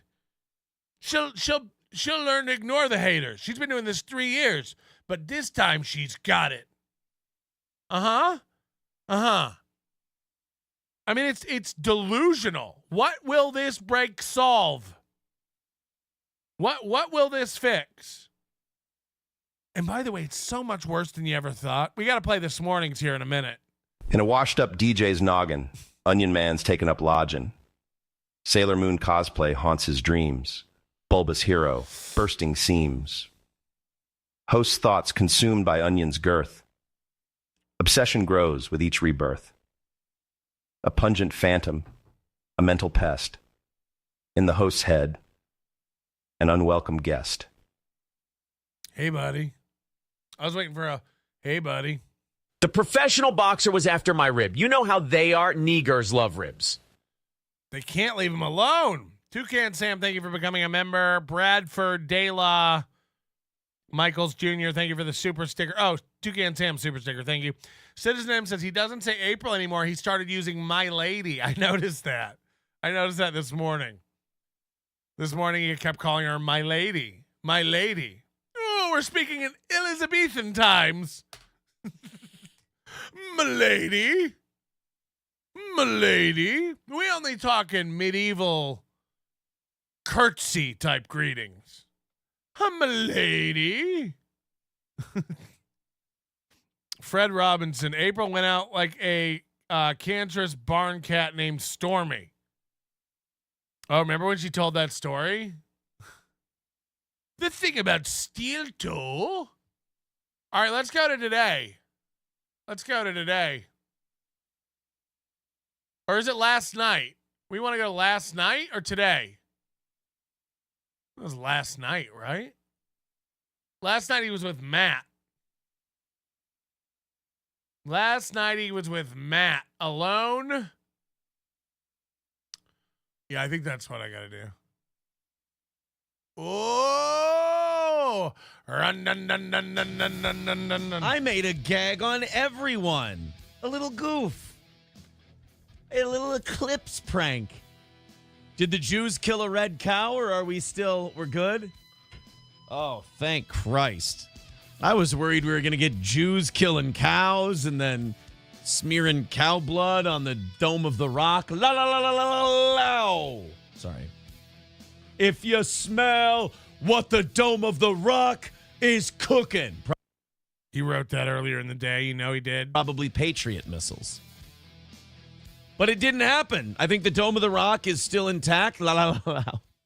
So is the Dome of the Rock then considered the final boss? I don't know. Now, what's he talking about? Anybody know? It's so weird how he constantly oscillates between, no, we're a show that does like topical news stories. No, we're a show that does like silly, non-political, non-offensive news stories. No, we're a Dabbleverse program. No, we're a chat reading show. Every day it's like he like reinvent. Remember yesterday it was like, we got to stop doing so much political stuff. Anyway, let's take a look at what the Nigs are up to today. These things go. We are starting at 7:15. Not 7, not 7:30 like we usually do on Monday. Dude, I hit like no red lights. Dropping the kids off and bringing them back. And what if you just make the showtime and don't fill us in on what took so long? It's like, guys, I know. The show was supposed to start at 6. I started at 5:58 today. Poop came out really slick. All the logs hit the water, slipped right in, was able to flush and wipe and get on up here and start the tow. Honestly, we would have rather you just started at 6 and not told us any of that. Guys, we're starting at 7:15, not 7:30, because I got through all the red lights on time, was able to get here and fire it up a little early. It's like... Okay. Coming back here. So I got there and back really, really quick.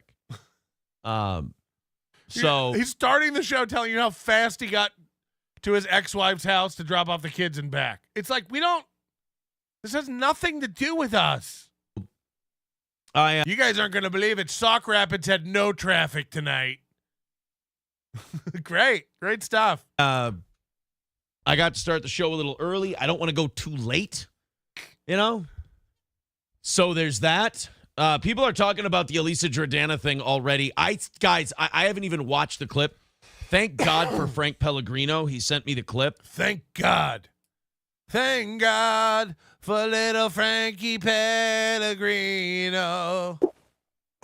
I want to thank my son-in-law for this opportunity to host his show while him and my baby Scrimp take some personal time to work on their issues. Let's catch up with the chat. Microphone Master suggests licking your microphone before each recording session to enhance sound clarity. Very unsanitary. Audio Alien proposes communicating with extraterrestrials for podcasting tips. Very out of this world. My fat mother-in-law says, go fuck yourself, you stupid gesh. Very cool. Very cool. Very cool. Very cool. By the way, Aaron, I'm getting contacted by new sponsors. Scrimpy Mart is talking about a sponsorship. Scrimpy Mart. I'm also getting some very creepy messages from some retard named Cheeto. He's wanting me to leave Papa Scrimp and come get some biker strange in a weird house. Jesus. Imagine Aaron. I'm going, baby. April's poor mom.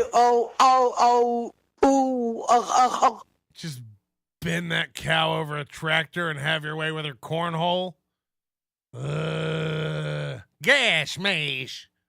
Of Elisa Jordana apparently basically, from what I understand, taunting someone into almost killing her, which, shucks. It's too bad close only counts in horseshoes and hand grenades. And nuclear weapons. I haven't watched it. I haven't seen it. I don't know what's going on. All I know is something bad happened to Elisa, and that makes me happy. Wow. Real evil, a little dark side of movie coming out right here, huh? You get to see, like, again, people like Stevie Lou. You know, it's easy to pile on Stevie Lou, and I see people doing it. Stevie Lou's tapped out and left. I don't know Elisa Jordana, but she's dumb and been arrested for hitting a man. Your life is in shambles. Your wife's left you. The children are, you know, the custody is in question. The ex-wife's dragging you to court. You're making no money. Your wife's literally stripping down for dollars. And you have time to pause and take joy in someone else's misfortune? Because, in talking about like the internet and what the internet has done to my family and everything else. What the internet has done to my family. Oh, hi, Mark. Elisa Jordana is no small part of that. So fuck her. Burn in hell. If something bad happened to her, good. Every time something bad happens to Elisa Jordana, I pray to Jesus Christ that it gets worse. Like, that's weird. That's weird. It's not a funny joke. And if you really do that, it's insane. You know? I don't give a fuck what happens to her. If Elisa Jordana's asshole started rotting out from cancer, I would pray that the rot goes slower and does not stop. Rot packets. Or speeds up. I don't get, you see what I mean? Like, as long as it gets worse, I don't care. You talking about steel toes money bottom line? You know, monetary success level? As long as it gets worse, I don't care. When I saw Frank tell me that Elisa Jordana had bad shit happen to her today, my ribs felt better. I felt healthier. As a matter of fact, knock out today's goal. What the where did that come from? He's wishing a woman harm and talking about his sore ribs, and that brings up today's goal? By the way, guys, since my ribs do hurt and I hate Elisa Jordana, that brings me to today's goal. Better. I felt healthier. As a matter of fact, knock out today's goal because something bad happened to Elisa Jordana. 250 is the number, like always at night. If you can get us to 200 by 8 o'clock, that would be aces. If we get overtime this evening, we'll go to 9:45. If not, we'll go to 9:15. If you guys want to support the show and what we're doing here, Streamlabs, PayPal, Venmo, Super Chats. Why does he point? If you guys want to support the show and what we're doing here, PayPal, Venmo, Streamlabs, gift memberships, gifted memberships, Streamlabs, PayPal, Inky Coin, Binky Boop. Why is everything in a different direction? Notice he points in a different direction for all the payment options. Support the show and what we're doing here. Over there, Streamlabs, PayPal, Venmo. Over here, Super Chats. Super Chats, Rumble Rants. All of the links are in the chat. Pinned to the top of the page. Thank you for giving us the money we need to be able to do this show. Again, all the links are pinned to the chat. You never need to mention it again. You never need to mention it again. How many times a day do I go, all right, guys, just so you know, we are accepting super tips. Supertip.gg/NLO. The link is pinned to the chat. You don't have to say that. The link is pinned to the chat. The link is pinned to the chat. The thing's here. You don't have to say, if you want to give, you can. Look, I know a lot of people have been sitting there with their wallets open thinking, should I? More importantly, can I? Does he even want it? Is it even important? It is. It is. If you want to give, go ahead. Throw a couple bucks in. If you've got too much money and you want to do it, we're going to let you today. I tell you what. The link is pasted in the The dop is in the kappa beep boopa. PayPal, left chat, Steven Stone, pop. Just all show long, he has to remind you. Don't forget you can super chat this program. Don't forget Streamlabs, PayPal, gifted memberships, Venmo, spray paint, Beelzebub. Oh, especially at a time when everybody is doing their part to fill in and support this show, man. Hold on. He wants money because April's not working. He wants more money because right now is difficult because April's not working. Again, not because she's injured or hurt. The internet was mean to her a couple times, so she's on her second week off. Again, do we even believe this? April could be in rehab. I don't know. We haven't seen her in a week and a day now. A week and a day. Not one sighting of April since last Monday, the 1st. April 1st. Now, is that a joke? Is this a April Fool's Day joke? I don't know. When everybody is doing their part to fill in and everyone's doing their part to fill in except April. Everyone's doing their part to fill in except the woman earning a salary from you. April looks like a really cool bird today. When are you going to fight back? When's the chat room going to fucking turn on this guy and say, why do you keep saying everyone's doing their best to fill in? There's no reason for anyone to be out. There's no reason for her to be out. Y'all were mean, so she ran to mama for days. For days. She had to leave the house her husband is in because the internet was so mean. Does this make sense?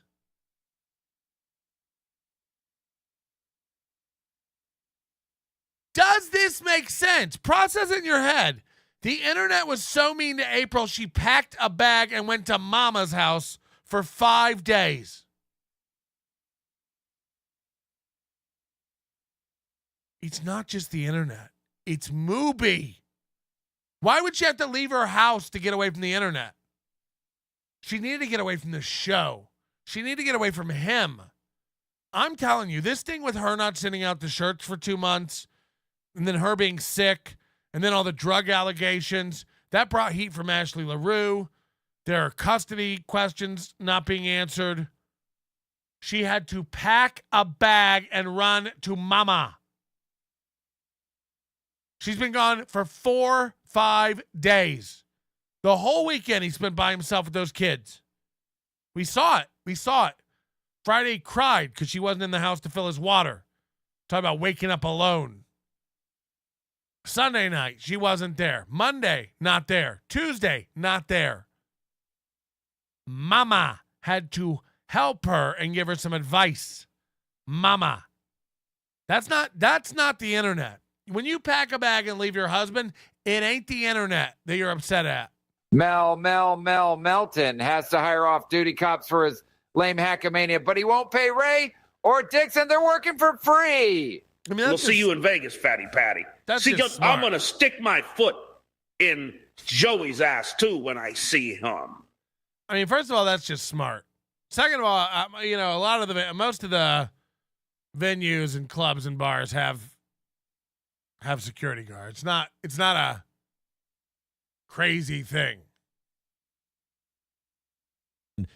Support this show, man. It is look, there are times in life where you can decide you're going to let shit get you down. And you're going to let shit just beat you into the ground and hammer you in. And that's what April's done. She decided she was going to let this wreck her. So, yeah. So give extra money. April's fucked. Or in everything that happens, you see possibility. Listen to this. Listen to this. I'm an idiot. I have always in my life, whenever something bad happens, I go, okay, where's the opportunity here? Remember yesterday? He just yesterday said, I'm a pessimist. You know, I'm always like, fuck, it's not going to work. Nothing's going to happen. We're going to fail. It's going to fall apart. And then yesterday I called him out because last week he said he was an optimist. He always sees the positive, the good. So he pointed out how fucking hypocritical it was for him to say that yesterday. And now he's already back. He's already flipped back. You know me. Everything's going to be fine. I'm Mr. Positive. I always think there's going to be back and forth, back and forth, back and forth every day. Negative, positive, negative, positive. You know how I am. You know what I always say? What he always says is like whatever he wants to say that day, even if it contradicts what he always says he said yesterday. And the opportunity in what's been going on here is that I get to be with my brother Matt again. I love this guy. I love Matt. I think. So I don't even mind that April's gone. I get to hang with Matt. Matt's cool. Matt's awesome. I think he's great. I think he's very funny. He'll be here in a little bit.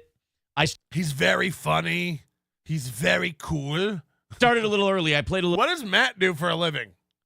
What does Matt do for a day job? I just want to know. Does he fold something all day? Does he drive? Is he a security guard? What is Matt doing all day? Spray painting valves. Again, everyone Mubi finds out and thinks is a big talent has some like menial, physical, repetitive, turn your brain off and let the hours tick by kind of a job. And again, I don't say that to belittle or bemoan or put down anybody. If you don't think spray painting valves is a job where you can turn your brain off and kind of coast, sorry. I don't know what to tell you. It's a little less important than monitoring O2 levels on the space station, I guess, is what I'm trying to say. I'm saying you can kind of turn your brain off and just let the rhythm take you, like Paula Abdul.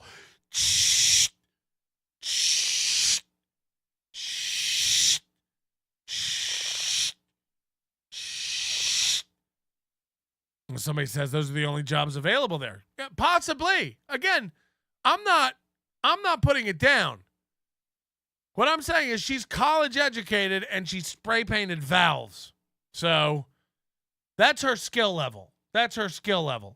If I was born in Sauk Rapids, Minnesota, and went to college, and I'm the same person I am today, if you think for 1 minute I'd shrug and go, well, I guess I'll paint valves,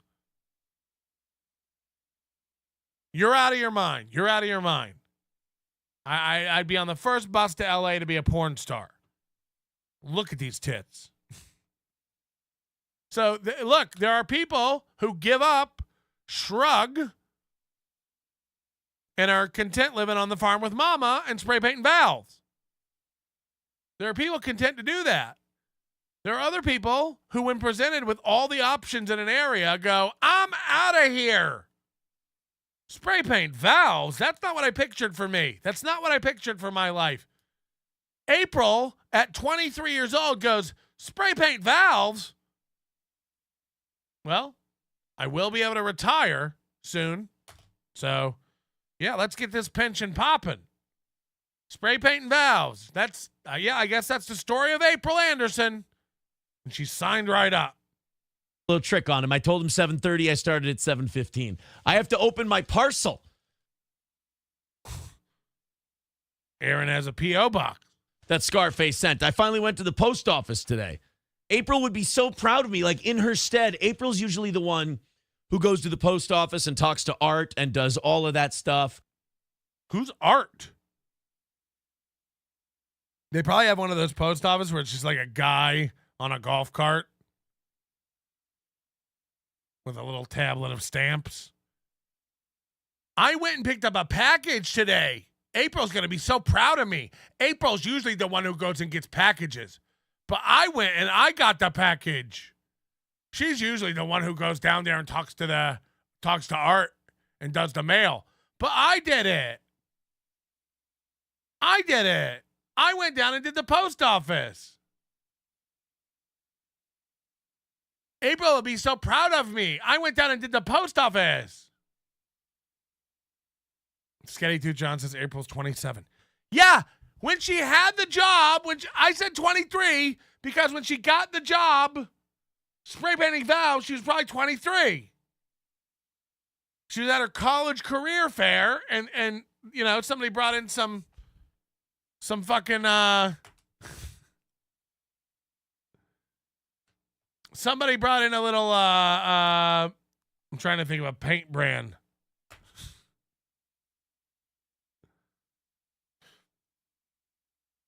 What's a good paint brand? Valspar? What's a funny paint brand? Dunn Edwards? You know, they brought in a can of Valspar to her career fair, and she was like, "This is it. This is it. I like to hunt. Can I spray paint it with a gun?" You know, her spray paint gun is all camoed. It's fucking pathetic. Fucking pathetic. April would be so proud of me. I went to the post office. I checked the mail. And, you know, all the delivery and parcel stuff. And I don't know about... April usually does all the delivery and parcel stuff. But I went down there today and got the mail. The prize thing, I have not gotten a chance to talk to her about the prize thing yet. I think they're out. Somebody asked me about them today. I think they're out. But... So listen to this. Somebody asked me about all the prize packages today. I think they're out. I think they're out. Now, holy shit. Emotional damage. You can call me Nannerpuss. Tomorrow will be 2 weeks from the day Aaron made her take off to ship out packages because he'd had enough.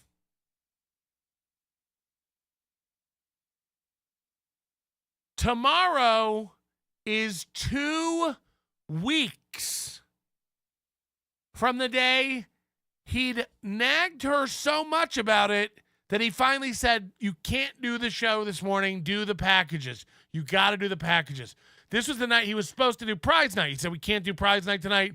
She's not sending out packages. She hasn't done it for months." That was 2 weeks ago. That was 2 fucking weeks ago. Tomorrow. They're not out yet. They're not out yet. I don't even know what to fucking say. They're not out yet. What has she been doing? She hasn't been on a show since April 1st. It's the 9th. What has she been doing? What does she do? And then he never stops telling you, you got to donate for April. You got to be there for April during this time of need. She needs time off. She needs to rest. It's been 2 weeks since it built up to an issue where he made her take time off. It's been 2 weeks since it got to a head where he exploded on her and said, "Enough's enough. Mail them out. It's months. Listeners are getting mad. Mail them out. It's been months." That was 2 weeks ago, and he's still not sure. He's not sure. He's not sure. Look around. You're in a house. Are there packages piled up, or are they gone? Are they there, or are they not? He's not sure. He's not sure. He thinks they went out. I don't know. I haven't had a chance to check with her since I yelled at her and kicked her off the show 2 weeks ago and told her to do it. What does she do? What does she do? What is she doing? Again, she's not injured. She doesn't have a cane. She's not in a splint. She doesn't have a broken leg. Her license hasn't been revoked. What is she doing all day, every day? What does she do? And you got to keep paying her salary. We got to get her salary. April's taking time off. We got to get her a salary. For what? For what? For what? What is she doing? What does she do? He's not sure if they're out. He's not sure. 2 weeks ago, you fucking kicked her off the show and said, enough's enough. 2 weeks ago, it had been 2 months since she'd done anything. 2 weeks ago. 2 weeks ago, you told her no more shows until you get the stuff out. What is she doing? What is this dumb bitch doing? We don't have a right to think she's on drugs? We don't have a right to think these kids might be in trouble? She does nothing. Nothing. Nothing. Yet you need to respect her. You need to give her time off. She needs a rest. She needs a break. She's had enough. April needs time off. Anybody gets burnt out from a job. Guys, April's burnt out. From what? From what? Hash browns? Meth? What is she tired of? What is she burnt out from? What does she do? I don't know if stuff's out. I haven't had a chance to talk to April since 2 weeks ago when I lost my mind on her and told her she was ruining my business. 2 weeks ago, I kicked her off the show, told her she was hurting my business, pissing off customers, and this had to stop. Get those packages out. 2 weeks later, look, April doesn't want to work.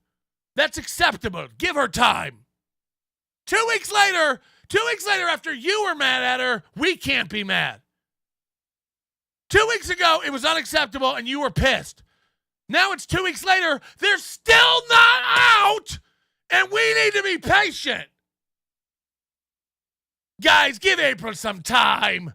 She needs a rest. She's burnt out. Fuck you, dog. Fuck you. He doesn't know. He doesn't know if they're out yet. He don't know. In parcel stuff. And I don't know about the prize thing. I have not gotten a chance to talk to her about the prize thing yet. I think they're out. I think they're out. I think they're out. I don't know. I don't know. We don't have a way to track it. We don't have a way to figure it out. We don't have a way to figure it out. I wish we could, but we can't. I wish we could figure it out over here at the Toe. But we only have 2 full-time employees who do nothing. So we're looking to hire. If you know anyone who knows how to track anything or keep things together. Holy shit. Holy shit. And I know we do it all the time, but I'm serious. Holy shit. I didn't even think that was a question. I thought this went out 2 weeks ago. He doesn't even know. He doesn't know.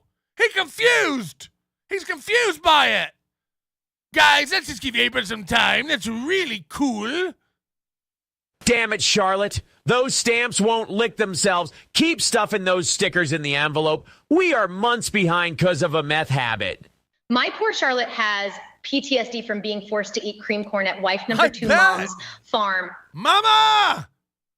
Mama, just cream some corn. Put the cow out in a field. Moobies all up in his fields. April, everybody, these packages have to go. I thought you mailed about 2 weeks ago. Mama, Somebody asked me about them today. I think they're out. I think. We don't run a tight ship over here. We don't really track stuff. Mama! But I got to go see Art today, and I got to go to the P.O. box. Got to? And I got Scarface's gift that he sent us. And I'm excited to open that in a little bit here. But one thing at a time. One thing at a time, fellas. The opportunity I've seen in all this. Yeah. Here we go. You know, once we're nailing everything, look, we clearly have our schedule down. We know who's going to be on what show when. We're nailing that. It's never a mystery over here. You know when April's on. Everybody knows the show she's on. We have a clear schedule over here at the Toll. And clearly we've ironed out all of our merch issues. Our website's up to snuff. Our social media's kept up to date. And all of our merch has been sent out. We keep up with our prizes. We're very good at contacting our listeners. So I think there's a lot of opportunities over here at the Toe to grow. Why are you looking for opportunities? Your house is on fire. The whole house is on fire, and it's raining. And he's like, I think we're going to build on some new rooms. Don't. Hello? Hi, can you talk about Win by 2 for like 15 or 20 minutes? I don't know anything about the dude. I don't know anything about the dude. He seems to want to be a part of it. Very importantly, he's invited just like Joey C.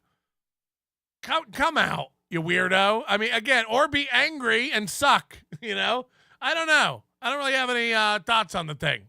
Everyone, please donate more because April's not here. I had to buy some tarp and lime and a shovel, some gloves and bleed. All that for the show, and that stuff is not cheap. I, too, have an appointment in the woods. You know, this, April quitting the show, refusing to work, none of the stuff going out, us scrambling around for co-hosts. It's got me thinking, it's time for the toe to grow. We got a lot of opportunities here. It's like your merchandise is falling apart. Your schedule is falling apart. Your marriage is falling apart. And again, Aaron just keeps looking around going like, lots of good ideas, lots of good opportunities to really, really kick this up to the next level. It's like, honey, first of all, I hope you do. You know what I want you to do today, Aaron? I want you to announce a live event. I want you to announce a new line of hot sauces. I'd love for you to say that we're opening up a retail store in Minnesota for Steel Toe merch. I'd love for you to announce that Steel Toe will be doing appearances and handing out bumper stickers out at April's mom's farm. Swing by for a free milking.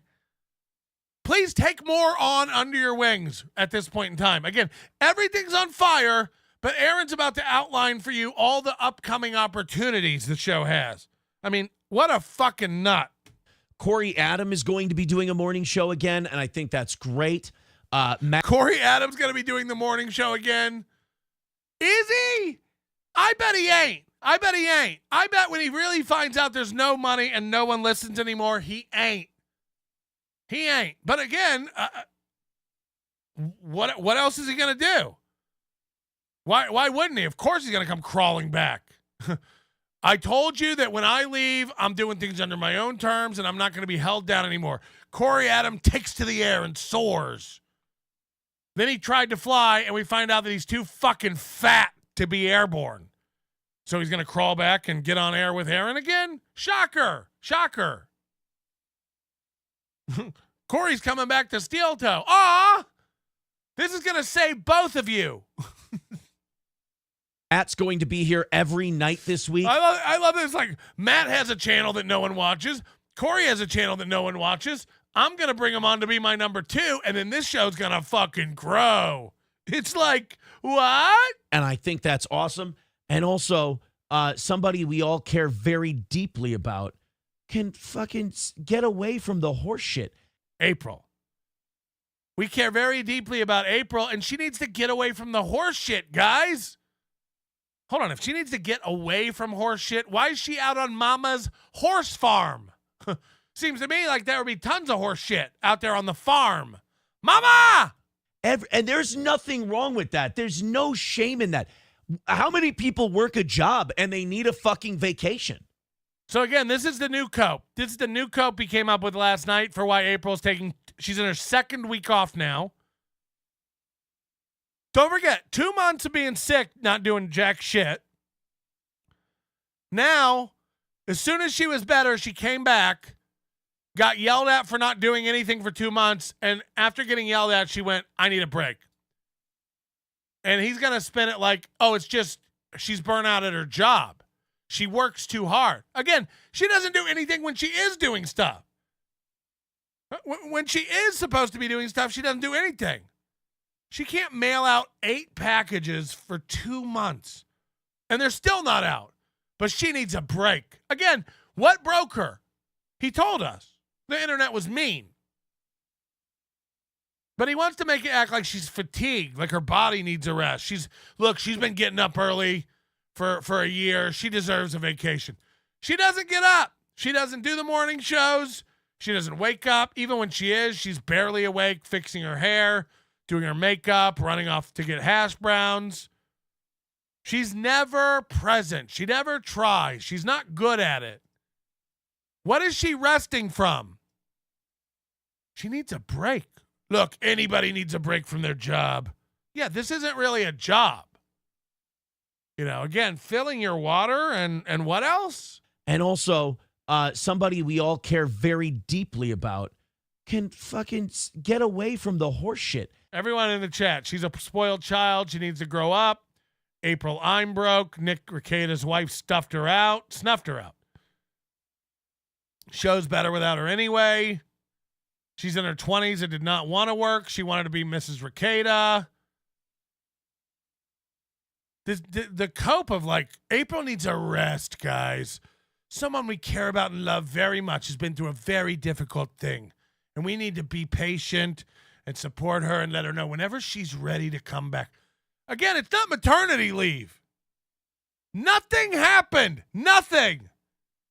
She didn't work for 3 months now. 3 months we're coming up on. She hasn't done shit. And she needs a break. I haven't done anything for 3 months. Can I rest? And there's nothing wrong with that. There's no shame in that. How many people work a job and they need a fucking vacation? Everybody does. There is not one person that doesn't need a vacation because work just becomes a bitch. Again, what does she do? What became a bitch? What's the task that was the last straw? What's the thing she was doing where she's like, I can't do this anymore. I need a break. I just want to know. What's the task she was doing that made her realize she was burnt out and needed a break? What's the thing? What's the one responsibility she was working on where she was like, enough's enough. Enough's enough. I need time. Soft time out. Week time out. April's needs a week time out. Look, any of us would need a break. Any of us would. Mama done told y'all, stop fucking around with your VIP list. There's only 5 people on it. What the fuck are y'all doing? I know using Windows Notepad for a list can be daunting, but watch a YouTube video or something. Oh, by the way, sometimes Booby slips up and starts using the past tense when talking about my little scrimp. Ooh. I've watched enough Criminal Minds and Real Interrogations to know what this might be about. Mike Boudet? Mike Boudet! I need your help. Mike Boudet? I scurried. Mike Boudet from the Sword and the Scale podcast. We might be seeing a murder very soon. Is that true? Is he slipping up and using her name in past tense? Sometimes, April used to, when April was here, when we were married, is he doing that? Past tense, April? Ooh. Is she already dead? Is she already dead? That's the question. People say people usually earn a vacation. Right. That's what I'm saying. It's just like he's trying to put her in the category with you. Like Joey sees my peer. He's trying to make April your peer. Come on, you take a vacation from your job, right? You get burnt out. It's the same with April, man. It just became too much. She's so tired of it. Tired of what? Not mailing things out? Tired of what? Not getting up on time? Tired of what? Fussing with her hair on camera instead of talking? Tired of what? Not knowing what you're talking about and looking dumb? No, she's tired of the internet being mean to her, so now she just wants free money. Again, how many months are you going to let this? You, the steel toe listener, not you, the NLO listener. You, the steel toe listener, how many months are you going to let this go?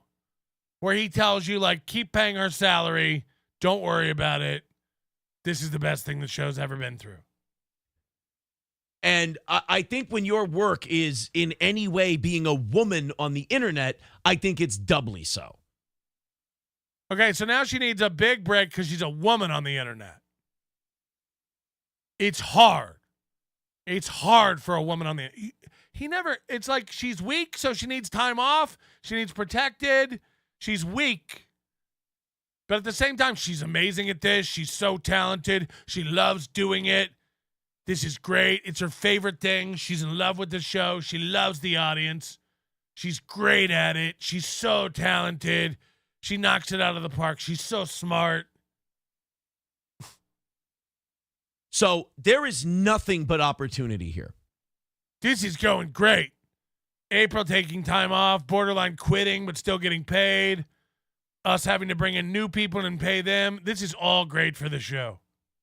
You know, people get away from horse shit, which is better for them. That's good. April gets again. Is she coming back? Will the horse shit be gone then? Or shall it be worse? These guys act like they've never been on the internet. Like, look, she got away from the internet. You guys were getting too much for her. That's good for her. She'll come back. Everybody will be like, great, April's here. Yay. And then they'll be in love with her. It'll be great. I get to work with people that just bring back the days of, holy shit, this thing is rocking and rolling. I get to work with people that bring back the feeling of back in the day, holy shit, this thing is rocking and rolling. So he's having a little fantasy camp here. He's when Matt comes, he gets to relive his glory days. Back when the show was rocking and rolling. He gets to think about what it used to be like and pretend that it's like that now. To help his little ego. Shane M 1980 gifting 5 Nobody Likes Onions memberships. We're over 2,000 members. We got to keep it that way. Let's get those memberships going. Open up your gifted tabs and turn those on. What did Chad say yesterday? Gift yourself of gift someone else a membership. That's what Chad wrote yesterday in his chat. Gift yourself of gift someone else a membership. Great stuff, Chad. Shit show. SJ stole your taking a shit bit yesterday. What? I don't know what that means. We'll see. Is this Will Clifton? Issue isn't April. It's a moob who can't provide. It's the fact that he's trying to convince us to provide for her. It's like, no, she can go out and get a job. She can go out and get a job. It's sad that he won't let her get a job. This is him like basically being a bitch. He's like, my wife wants to stay at home and do nothing. Pay her salary. What's wrong with you guys? She doesn't want to come on the show anymore. That's good for her mental health, and that's good for the show. But she also needs a salary, and I won't let her work. So, PayPal, Streamlabs, Stream Elements, gifted memberships, YouTube memberships, Rumble, Look, April doesn't want to be on the show anymore and wants to keep earning money. That's good for all of us. So many opportunities. Huh? Thing is amazing. Our numbers have been up lately. I'm very excited about that. Lately? They're always up. Our numbers have been up lately. I'm very excited about that. Our numbers have been up lately. I'm very excited about that. Moody sent me this. I didn't even know this website existed. I never seen this in my life. You ever heard of this? Playboard.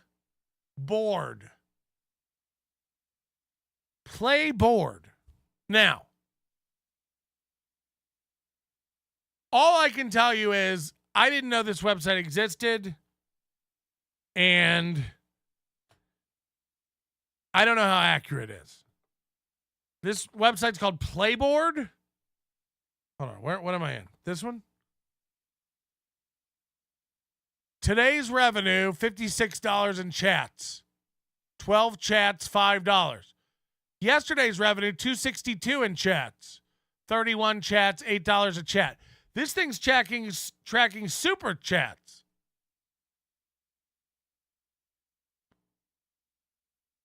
And it says last 7 days, $723.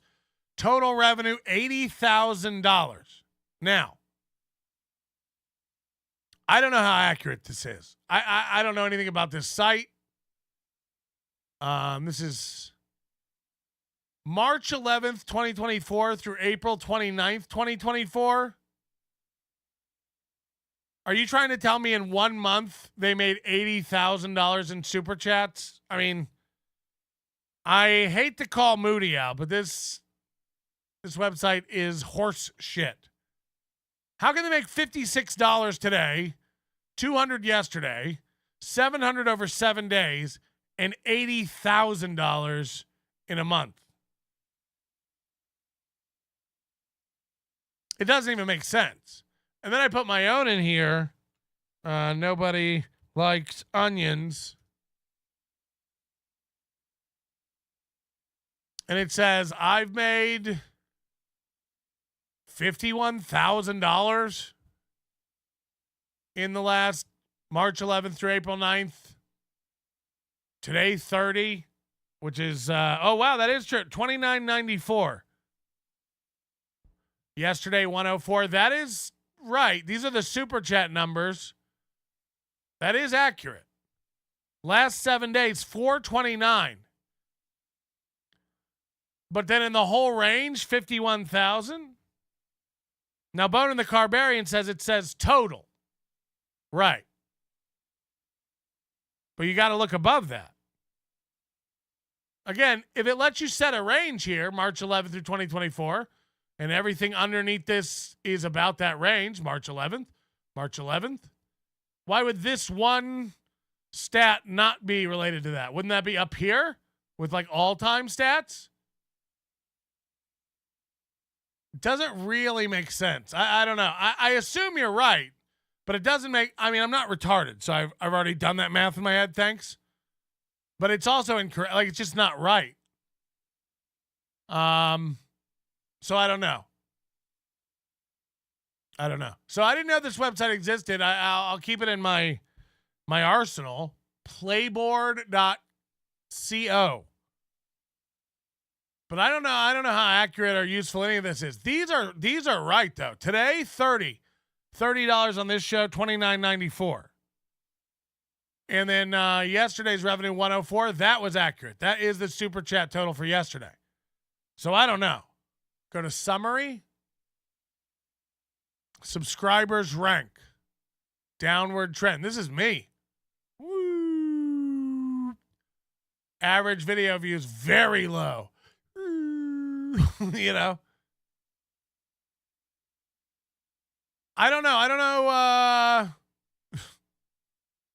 I got to look into this site more because I didn't know it existed. Total live streams, average viewers. Because average viewers is very high, but average views is very low. Like, that doesn't even make sense. How can those two things, how can the viewers of my videos, I have so many, but the average views so low? Huh? I did MLC podcast. It doesn't come up. He doesn't have any videos. So I don't know how it works, but apparently they're not able to track MLCs because he doesn't leave them up. So I don't know how that works or what it's looking into. And, you know, fucking Matt was on the radio show when it was peak. But I love how he goes, our numbers are up lately, so that's cool. He's never admitted his numbers are down. He's never admitted that. But lately they're up. Excited about that. And, you know, fucking Matt was on the radio show when it was peaking, man, when we were kicking ass. And so again, this is all nostalgia. It's got movie feeling this week. This week's got movie feeling. You know what I mean? Because look at it this way. And by the way, hit the like button. We got 700 people watching. Let's get it over 300 likes. Could you do me a favor and hit that like button? He's got nostalgia going, though. You know, his wife's gone. That's already got his feels up. Remember, he ran out of water Friday. Almost cried about it. You know, she used to be here to fill my water. So he's already in an emotional state. And then Matt comes Sunday night and, you know, breaks up his loneliness. And now he's thinking about opportunities. Like, you know, doing the show with Matt last night got me thinking, or doing the show with Matt tonight's got me thinking. Matt was a part of this show when we were growing and kicking ass. You know, maybe April goes away. Maybe April doesn't ever come back to the show. We keep paying her salary, of course. We can't let her go work. So that'll just be a burden that the company has. She won't do anything, or I'll have to learn to go get the packages from Art and do everything myself. But we'll still keep paying her salary. But I got to thinking, me and Matt, we were like a radio fucking tour de force. Steel Toe was on top back when Matt was on, and that gets him thinking.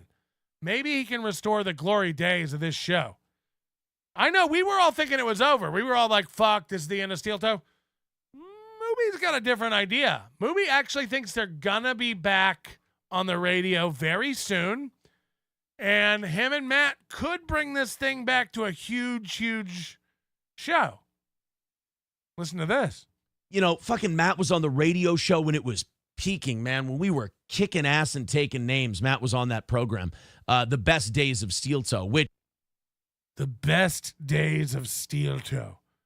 Matt remembers when he would come in and we wouldn't pay him anything. He would sit across from me, and I was in a professional building. I looked like a real pro. Which, by the way, the best days of Steel Toe so far. I think we're going to do something again. I do. YOLO! I think we're going to do something again. By the way, the Best Days of Steel Toe, I think we're going to do something again. I think we're going to figure it out. I think we're getting back on the air. I think we're getting back on the air. What's the obsession? What is the obsession with the air? What is the obsession with radio? God, if he could just get back to radio. He got fired and he's never gotten over it. He wants the job he got fired from back. He doesn't even realize, again, it's like working at a newspaper and being fired as a reporter and just working for 50 years trying to get rehired as a reporter. And it's like, you could start a vlog. You could start a blog. You could start a YouTube channel. You could do Tucker Carlson got fired from Fox. Got more viewers than ever on Twitter. More viewers than ever watch the Fox show by many fold. 5 times more people watch Tucker Carlson on Twitter than watched him on Fox. Fact. But Mooby will have you think there's no growth on the internet. There's no growth on the internet. There's nowhere to go. We got to get back on that terrestrial radio. We got to broadcast from that stick antenna. That's the only way to really get out there to the people. Somebody please go tell Tucker. I think we're going to start kicking ass again. I think we're going to make our money on the internet. I think we're going to keep our little ship afloat here. And we're going to get back on the air, and we're going to do both. And we're going to get back on the air. Again, put together an air check. And we're going to kill it on both of them. And I'm very excited about that. Wrong. He got more views on Fox. I'm not doing it today. I'm not. I mean, you're insane. You're insane. But, when all this first transpired, when all this first happened, I don't think I've ever panicked or cried or anything like that more in my life. Now, this is interesting. When all this first happened, I've never panicked or cried more in my life. Does he mean the wedding? The last week? The divorce trouble? When she came to you about the show being too much?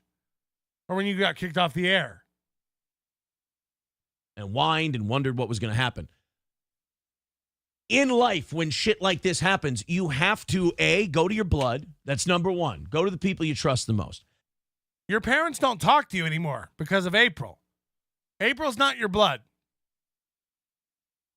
You admitted on a show that you haven't talked to your parents in 2 years because of April and the way things went down with Ashley LaRue. You turned your back on your blood. You turned your back on your family. For a hot, young piece of ass with a fat farmer mom. Hello? Your blood doesn't talk to you, so you can't go to your blood, which is a disgusting phrase. Go to your blood. Go to your blood! That's how his coach in boxing tells him to go to his corner.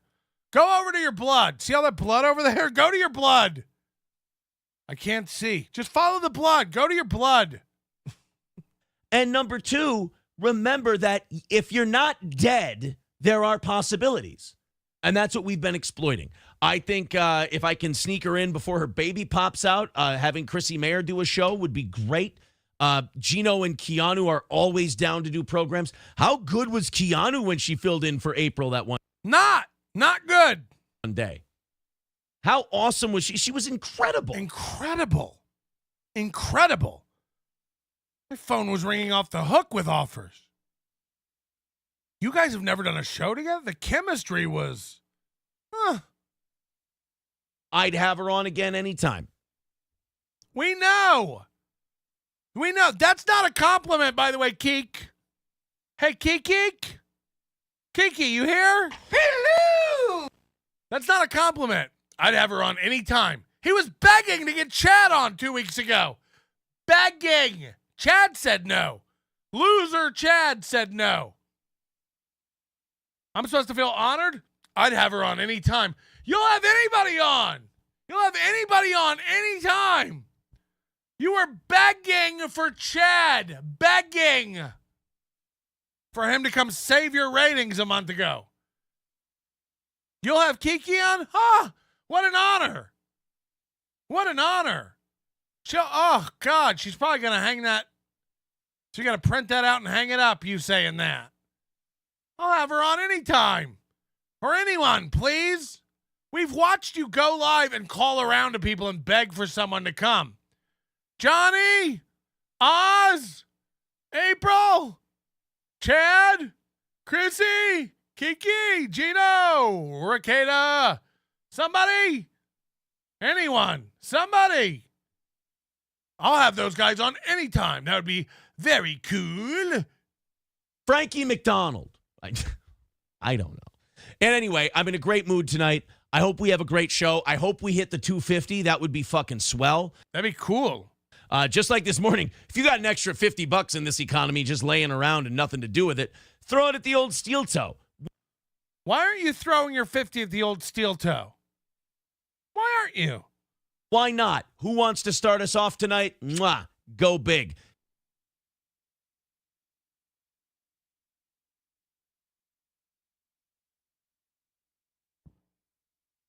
Who wants to start us off tonight? Go big. Give money. Throw it in here to Steel Toe. I don't like the look of it.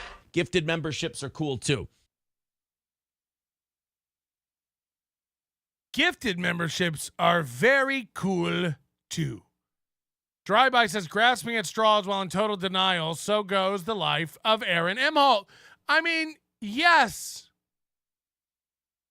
It's crazy. Like, why aren't you did you know gifted memberships are pretty cool. Thanks for being a member, not Fred. I thought Matt moved away to Nashville, says Loaded Wrench. That would be Matt Wood. Different guy. It's a different Matt. It's a different record-breaking Matt. I know it's confusing because we got a lot of Matts. This is Matt Poster. Totally different. Oh, you've got a faggy cup.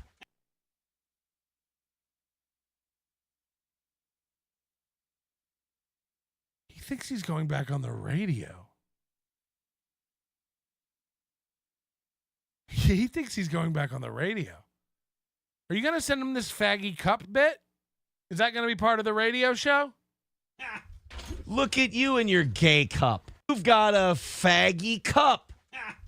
Look at you. Oh, you've got a faggy cup. Look at you and your gay cup.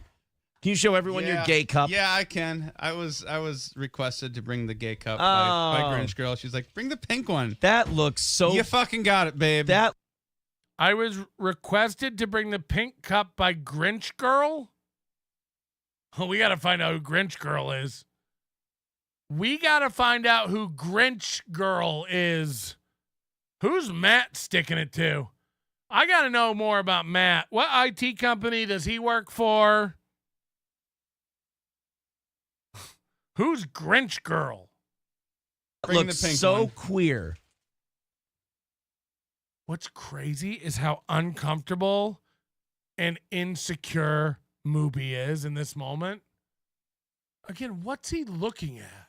The chat?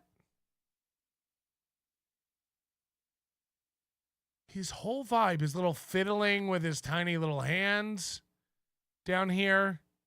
Watch this while he talks to Matt about his gay cup. That looks so... You fucking got it, babe. That Bring looks the pink so one. queer. Look at that. That's like an autistic. That's like a little nervous autistic. He's got a little thing, and he's just doing this to his package. He's just going like that. Like, look, you've got a little faggy cup. This little soothing thing he's doing down here with his hands. Yeah. Yeah, you've got a little faggy cup. Yeah. Yeah. What? His little hands. Yeah, well. You look like a homosexual. What's in it? That's all right. Is that full? Look at him. He's not opening it. He's not tearing it. He's just gripping it tight like a blanket. Full of booze? Well, it's not full of booze. Right. Yeah. There is booze in it. Right. Look, he's acting like he's going to rip it open, but he's not. It's just this is like a fidget spinner and a blankie. This is comforting him a lot. Yes. Yes. You know what kind of booze is in it. I'm just the worst kind of booze. Yes.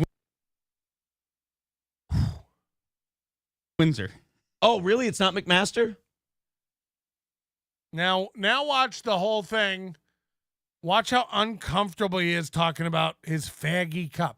Watch the whole thing. Watch this whole body right here. Just watch his whole vibe. The way he moves, the way he uses his little hands. Watch how uncomfortable he is. Full of booze? What's that? Oh, hold on. Everyone, your gay cup. Yeah. Loaded wrench, that would be Matt Wood. Different guy. This is Matt Poster. Totally different. Watch how uncomfortable he gets right here, starting now. Oh, you've got a faggy cup. Look at you and your gay cup. Can you show everyone your gay cup? Yeah, I can. And I was requested to bring the gay cup by Grinch Girl. She's like, bring the pink one. That looks so... You fucking got it. Look at him. Look at him, how uncomfortable. Babe, that bring looks the pink so one. queer. That's when he starts the little... Yeah, well. You look like a homosexual.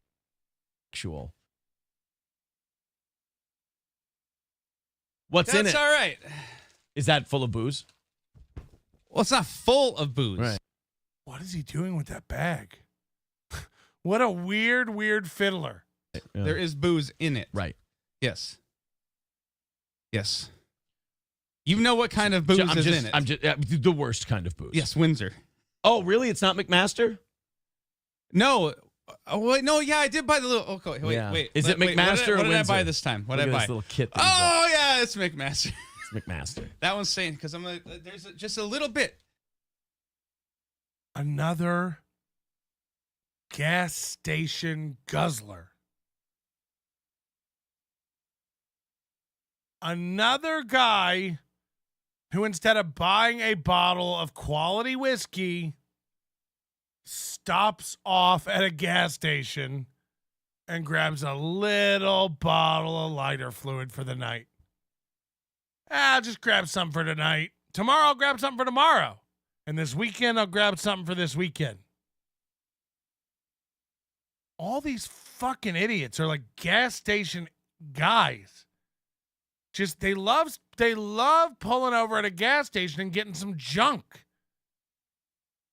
Taquitos, hot dogs, hash browns, Nos, Red Bull, gas station whiskey. I mean, who buys... You know, I imagine a fucking handle of that cheap shit costs $20. Are you're going into a grocery store and buying a $5 bottle of... Like, what are you doing? See, do a little bit tomorrow. And they only have 3.2 beer there. Wow. Yeah, Oklahoma used to be like that. It was disgusting. Like the top beer you can get 3-something. A bit Wednesday. That's like the perfect split that in the thirds. You're not getting too. That fun. lasts you 3 days? Well, yeah, I got to drive. Yeah, I hear you. Yeah. No, that's good that lasts you 3 days. That's what I'm saying. Like, I don't need to come here and drink all of that tonight because no, I think that's a wonderful thing. I enjoy it when people moderate their consumption. I think that's good. Well, it's your show, not mine. I was drinking on Saturday with my neighbor and the Ricadas and everything, and having a great time. And we're watching the Twins and we're smoking cigars. April wasn't here. It was perfect. And then we go over, we play A-Holes, we watch night 1 of WrestleMania and the Final Four. And I got a bit tuned up. Yeah? But, like, wake up in the morning and, like, mild dry mouth, slight headache. Like, I can't get over a man talking about dry mouth. We don't care, adult man. I don't even notice that kind of a thing. I'm a man. My mouth is dry. How sensitive are you?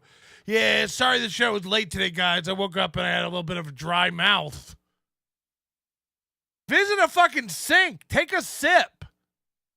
This shouldn't be a point of conversation. I don't even know what that is. I woke up and had dry mouth, guys. Imagine going and telling another person about that story. I woke up and farted. It was a little wet. I had to go wipe.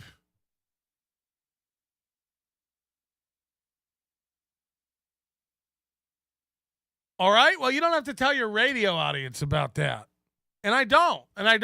not the worst that's fine. kind of drunk. Yeah. And by the time you shower and eat something, you're fine. You can drink and be a normal person and have fun and not become blackout belligerent drunk. That's called being normal. But after that, I don't drink the next day. Whenever that happens, I'm just like, you know what? My curiosity is fine. And I was hanging out with some friends last night. Hello. What's going on, bro? Big Black. I want to see if you heard. Yeah, how's it going? I want to see if you heard about Ray on BYB last night. No, I did not. Yeah, because he admitted that So Thorough and Joe Burrow actually requested a promo code before you started giving them out. So Ray wants credit for that, I guess, as one of his promo sales. Yeah, but that's not the only problem. So Thorough Joe Burrow hadn't bought a ticket at all. That's why I forgot you said that also. He admitted he hasn't bought a ticket. What's Ray talking about? He has now. He bought one yesterday, but like there. Oh, so yeah, Ray got one then, huh? Ray sold 3 tickets yesterday. Wow. He's moving up in the world. Yes. Who else bought them? Can you say? No, I don't dox people who buy tickets.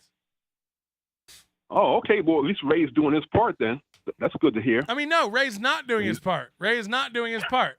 The coupon code is not in the crawler. And again, everybody keeps losing their mind. It's a point. His YouTube channel is spelled wrong in his crawler. I only keep mentioning it because that's how long I've been yelling it for 2 weeks. His YouTube channel is spelled wrong. So that's how long it's been since he's edited his crawl.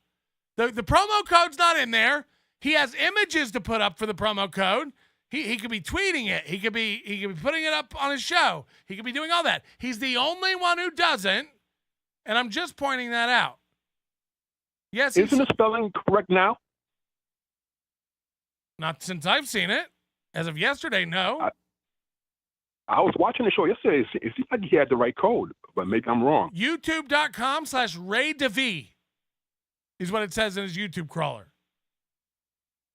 Oh, I meant the code for the promo code for you. I haven't seen him ever have that in the crawler. So if he put it in yesterday, he put it in yesterday, but I haven't seen it. Oh, okay. Well, I'm sorry about that. Well, hopefully he can work it out.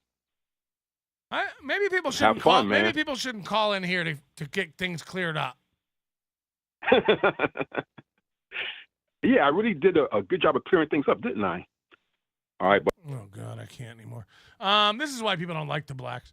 Yeah, his YouTube URL for 2 weeks on his show, at least. This is when I noticed it, because I don't really watch a lot of Ray anymore. His YouTube URL and his crawl that scrolls across the screen nonstop and has for weeks says youtube.com/Ray DeVee. It's missing a T. It's missing an O. I've told him this 5 times, privately and publicly. I've told him 5 times. It's been weeks. Ray DeVito has had promo images for Hackamania longer than anyone and has never put them up on his screen during his show, ever, that I've seen. Never. He's had it longer than anyone. Also in the crawl, there was no promo code for tickets. So this is what I'm talking about. At least Ray's doing his job promoting now. No, he's not. No, he's not. That's my point. That's my point. So again, when Ray gets less than everybody else, I don't want to hear about it from both Ray protectors and from trolls. Wow, Ray didn't even get paid. Ray's not promoting it. Ray's not doing any work. Ray's tuned out. When I message Ray telling him something he's not doing correctly, the answer I get back is, "Shut up, Patrick. I'm doing it right. Stop trolling me." Okay. But when I pay you, I don't want to hear you telling me I'm not doing it right. I'm going to go, remember all those times you told me to shut up? Remember all those times you told me what it was? It wasn't. You were incorrect. Here's your check. Here's your $200 check. Hello? Hey, Patrick. It's Catherine. Love the show. I just have to call and just defend Big Black. He's the only brother in the Dabbleverse, and he's a celebrity, so I think he should get to call in and say whatever he wants. I'll hang up and listen. Thanks. He's fine. I don't know who Catherine is, but lose my number, you stupid bit. No, I'm kidding. He's fine. Thank you for listening, Catherine. Big Black's fine. I just, today maybe. You like that? Don't stop. You're hitting my goal. That's pretty cool. That's pretty cool.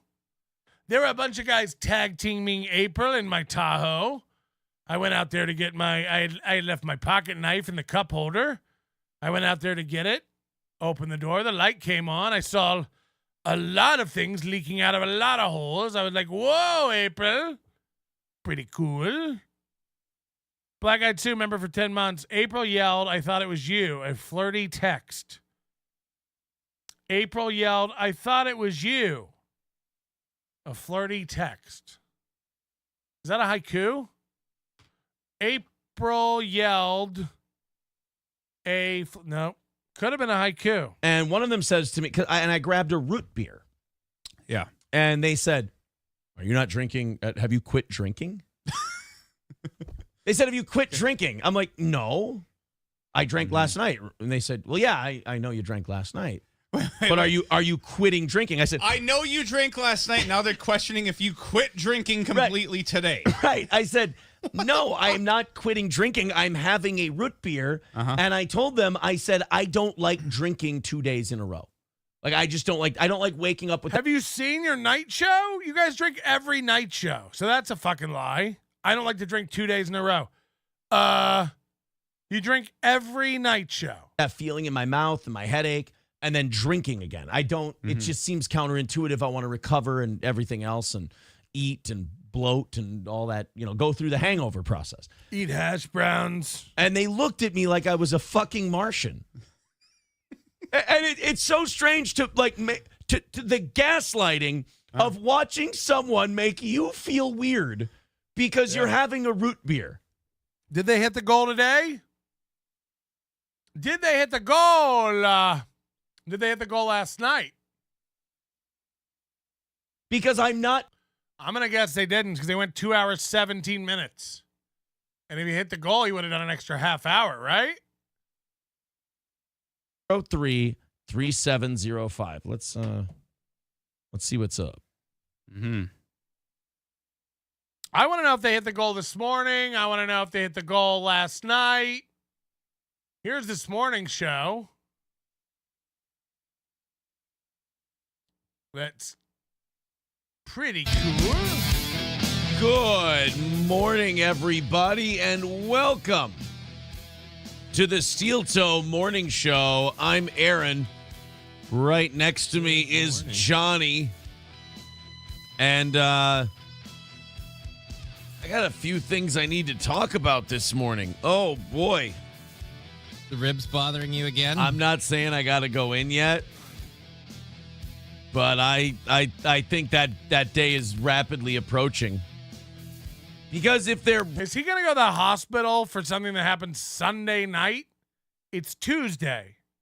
Bruised. There's nothing anybody can do for him. Right. You just take your IB. Oh, you know what? I didn't take any drugs this morning. That could have a lot to do that with it. Might be it. Oh, shit.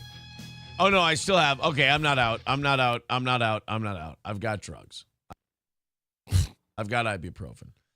I forgot about the ones in April's purse. No, I haven't taken any yet this morning, and that might. Drugs. What's that? That's. I mean, I don't mean to school you, but that's like pleb level drugs. I mean, I haven't taken my ibuprofen. Yeah, I'm a pleb. Yeah, it's just I mean, most people like, I got to take some drugs. Then the doctor gave you like a short term script of Oxy, or you say a short term script. You can just say a script. All scripts have a term. So pleb version of drugs, and I am a pleb, so I just say drugs. Yeah, that's what they are for me. I just always make that mistake. They really do. I mean, the pills are helping a lot, and I can definitely tell when they wear off. Now I'm doing a thing where I'm on a schedule with them where they start wearing off at night. I go to bed. Like once they start wearing off and I'm sitting still and my ribs hurt, I just go to sleep. It's kind of it's my own personal this is going great. reverse alarm clock. So you actually managed to fall asleep while in pain? Yeah. Like I feel like the going to sleep part would be like, ooh, I better pop something and go to sleep.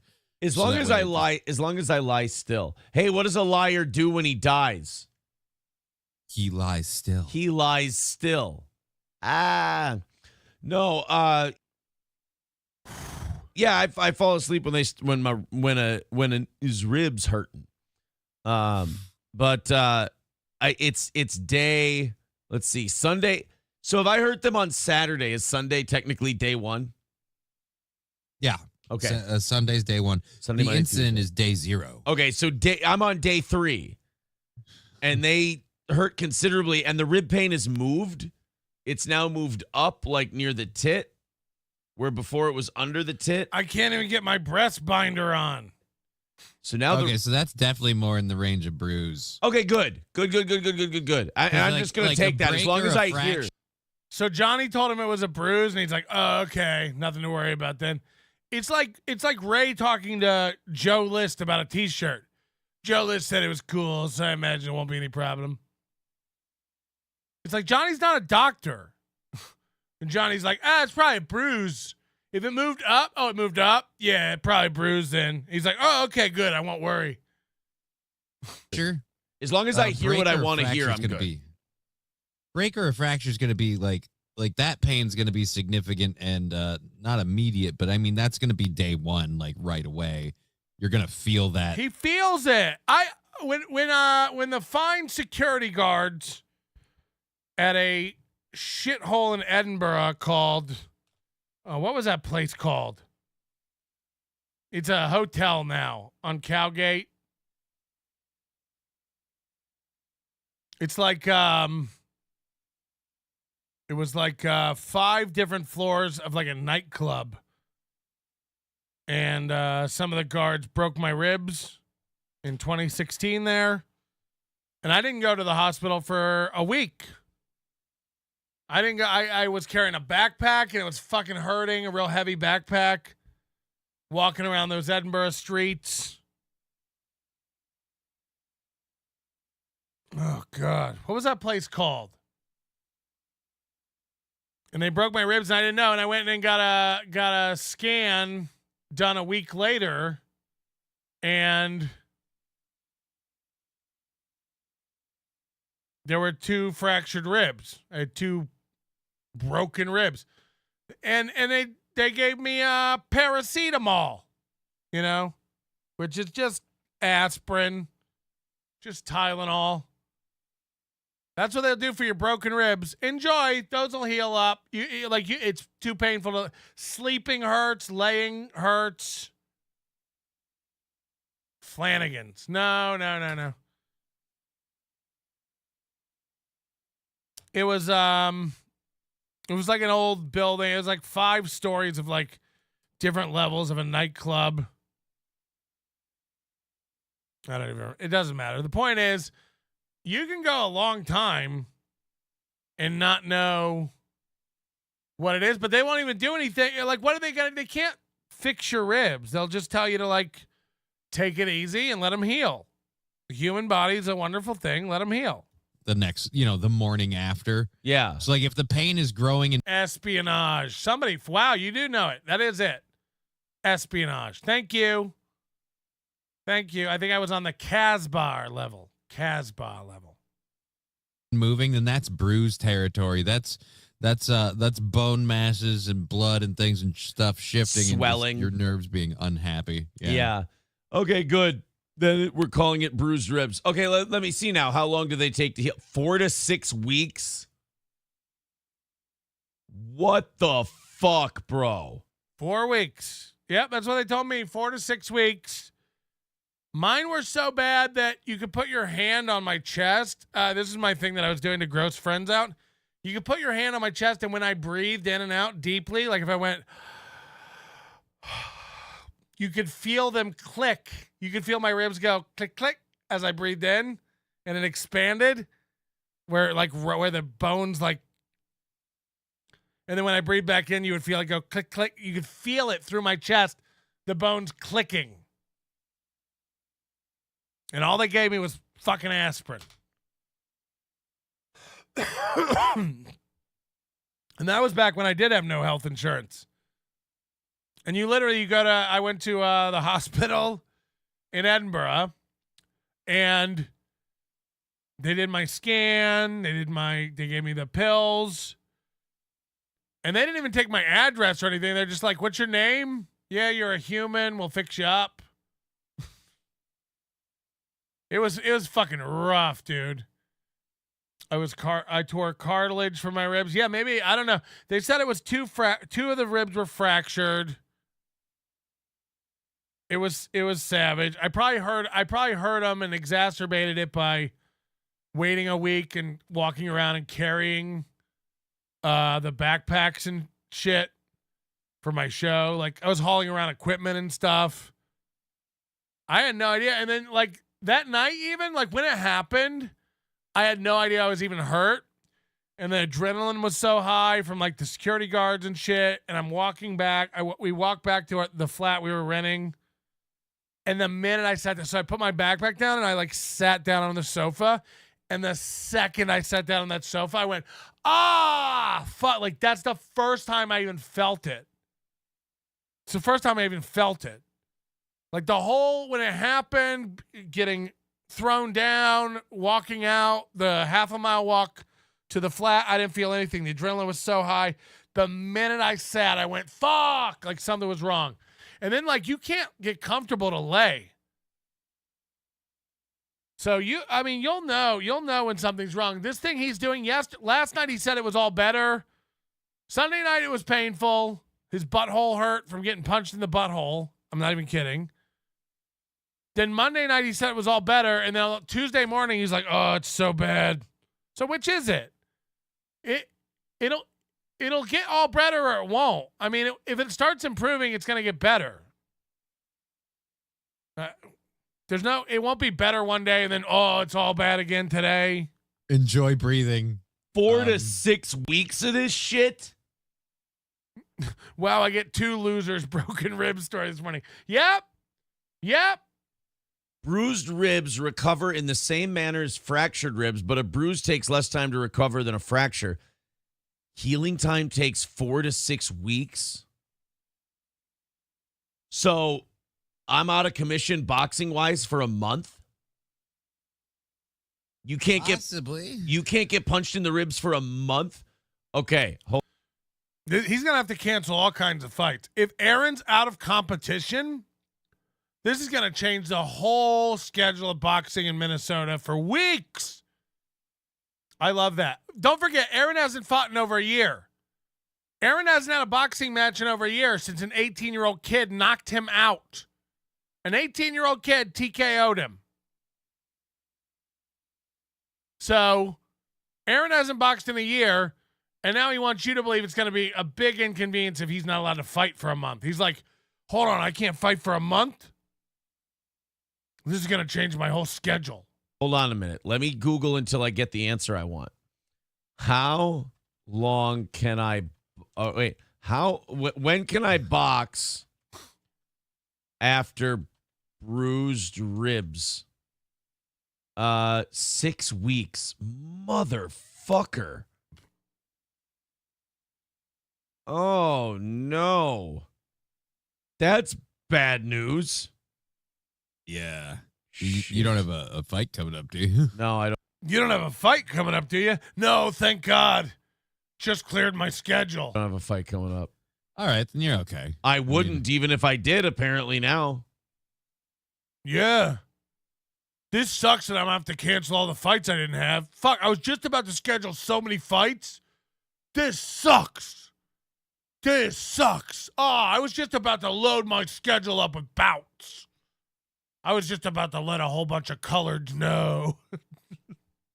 Holy shit. Well, that's good to know. I was going to say I'm going through a couple of different things. Divorce, denial, the ribs. At the moment. The ribs? How are the ribs? Start asking him that. Yo, how are the ribs? Other thing was, how's divorce? How's the marriage? How's the ribs? I got done like preparing and getting the streams ready and everything really early this morning. Preparing and getting the streams ready. Mm-hmm. And so it allowed me a chance. I turned on my alarm and I took like a 20-minute nap. Nice. Oh God, that is the coolest feeling in the world. A 20-minute nap is the coolest feeling in the world. I turned on my alarm and was gonna take a nap, which is the coolest feeling in the world. Until you wake up. You ever get one of those 20-minute naps and you must have like just hit REM sleep because you wake up and you feel like you've been asleep for 3 years? Nope. Groggy or just overtired? Yeah. Oh, That's man. a problem. I woke up. I looked at the clock. I'm like, holy shit, that's nice. I slept this whole time. And then I got up and I just went, oh. What's he telling us about? Being groggy? Aaron, find a middle ground between stories. You know, one of your stories is I got my ribs broke, and one of your stories is you ever wake up and you're still tired? This isn't a segment for morning radio. You ever been in the morning, you wake up and it's like, I could sleep longer. I could really go back to bed. Has that ever happened to you? Great bit. Great segment. And then I had dry mouth. Don't even get me started. You know what I had put in by my bedside? One of those whole stations that the dentist has. The little water gun, Mr. Thirsty. I got the pina colada toothpaste. It's on a tray. I slide it over in front of me. I wake up with dry mouth. I put the hose in. I get Mr. Thirsty. I love it. I love it. Best investment. A lot of guys say get a bidet. No. What you really want is a full dental hygienist setup. Oh, shit. And you just want to go back? Yep. That's the danger in naps, homeboy. Don't go to a dentist who doesn't call it Mr. Thirsty, by the way. Even as an adult, I like it when they call it Mr. Thirsty. Open up. Here comes Mr. Thirsty. It makes me laugh. Boy, sometimes you get He's thirsty because he never stops sucking up all that water. He could drink all day, that Mr. Thirsty. caught in a nap loop, and it can go a while. That's for sure. Why I had the option to take like a good 10, 15-minute nap, or I was like, ooh, or keep myself awake. Turned on the music and just started singing along. Yeah. Oh boy, I tell you what, reading that 4 to 6 weeks things really is fucking with me right now. I might go back to bed about it. Just a big kick in the dick, man. Yeah, I don't feel good because like you said, today's day 3, and I'm like, oh, like 3-4 more days of this. And I'm like, this won't take very long. Now apparently it's 3 or 4 more sore weeks for like another 2 weeks. So oh shit, fuck this. Honestly, enough to make me quit boxing. You just got done telling us you were in the peak shape of your life and it would be a shame to let this body go to waste. You just told everybody how sharp you were. Remember that last week? I got to get some fights on the calendar, man. I'm too sharp. I can't let this go to waste. I would say I'm not getting paid, but I am. I'm being paid to train people, so I guess. They all do that sideways look when they're lying. I would say I'm not getting paid for this, but I am getting paid. I get paid to train people, so. They always look over, him and Chad, they always look away when they're lying. I wish I didn't have to go in, but I do have to go in. You know, I'm on the schedule. I train kids. They all want to learn how to box. They looked around the room. They go, that guy probably knows the most. Can he teach me? And I was like, sure, kid. Sure, kid. Get in the ring with the old toe. Shit. Dude, I needed to train people, so I guess, honestly, enough to make me quit boxing. I wish I would quit. The kids need me. The kids need me. Hold on. Is he admitting he has a second job at the gym? Is that what's happening? Is Aaron working at the gym? You know, this might be like Stuttering John in the Salvation Army. Stuttering John, for people who don't know, because what a fucking idiot. Stuttering John got caught working at the Salvation Army. Working. Minimum wage. He was telling people he was volunteering at the Salvation Army. He was working there and getting minimum wage. That's not volunteering at the Salvation Army. That's you're an employee and you make very little money. Is Aaron working at the gym? Rochi says he said he was volunteering. Are you talking about Stuttering John? I think this is the same situation. I think Aaron's acting like he gives back to the kids. He goes down there and helps out a Boy Scout troop every once in a while.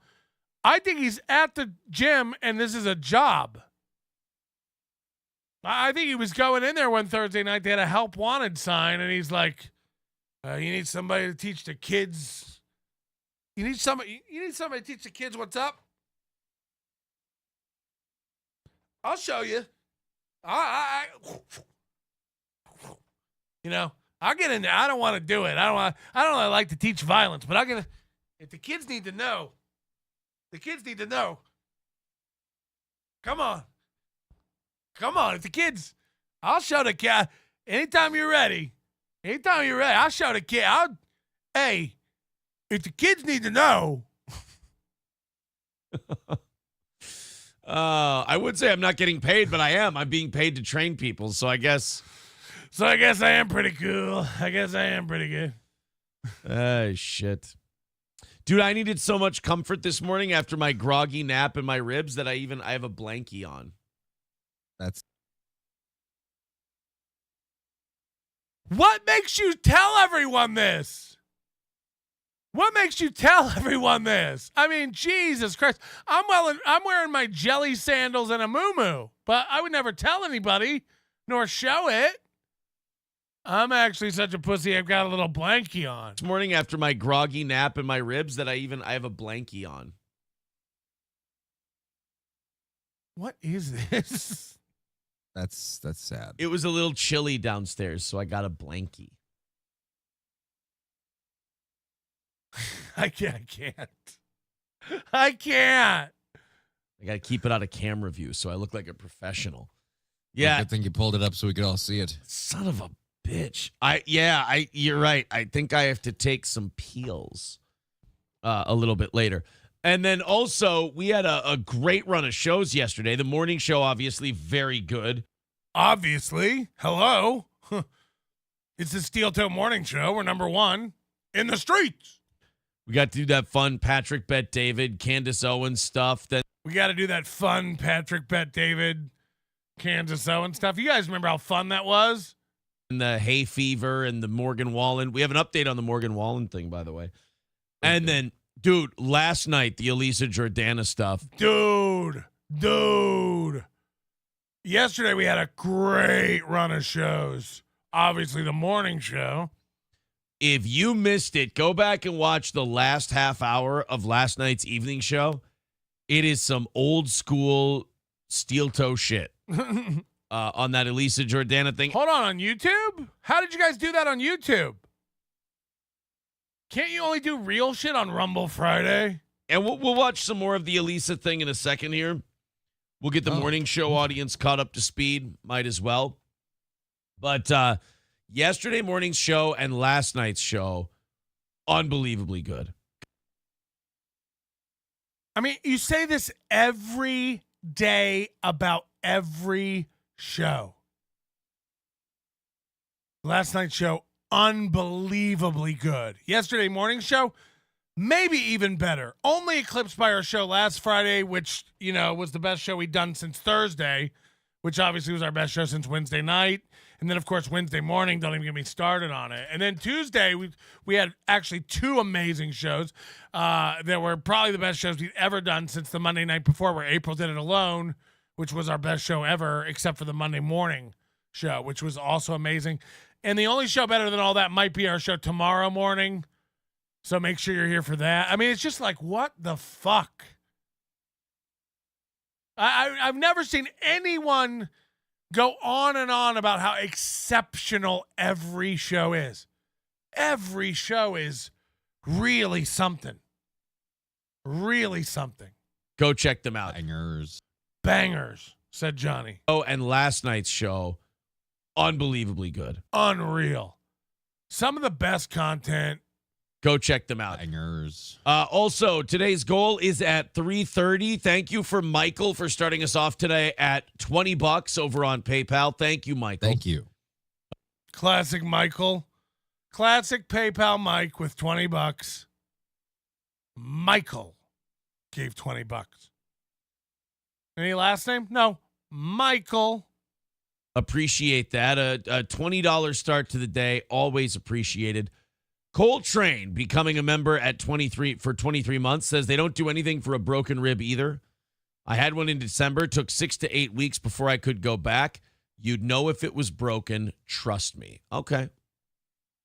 You'd know if it was broken. Well, then I know it's bruised. How's that? Nick the Milkman with $5 says Thursday night shows now.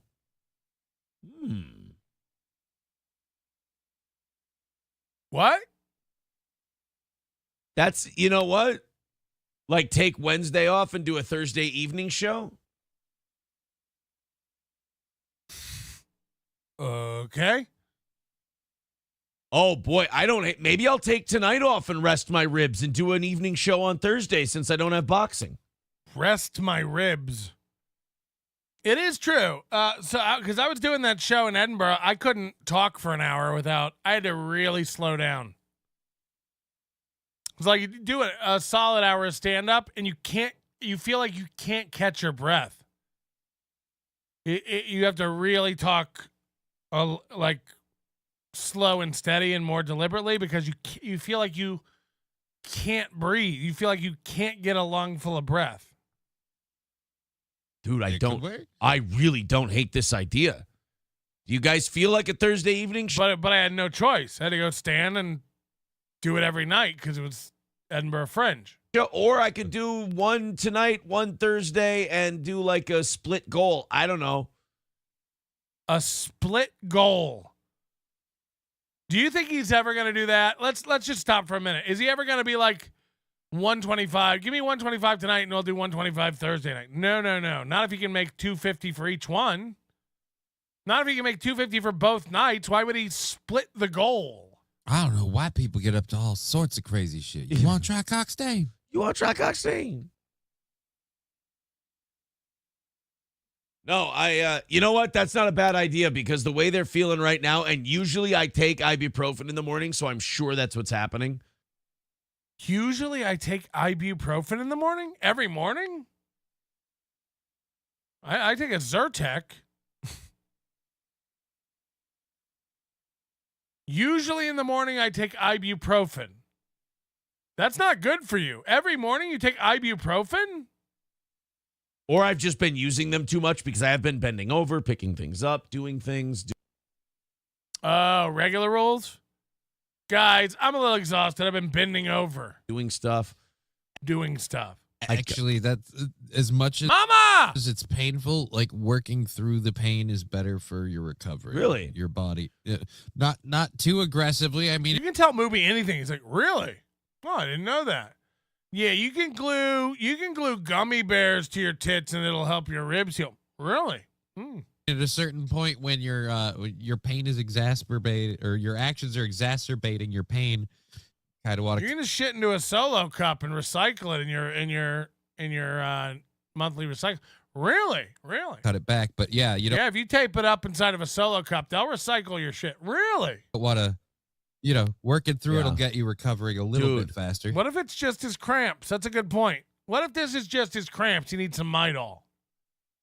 You could be onto something, Stella B. Your body coming back to normal. Last night, my lady laid.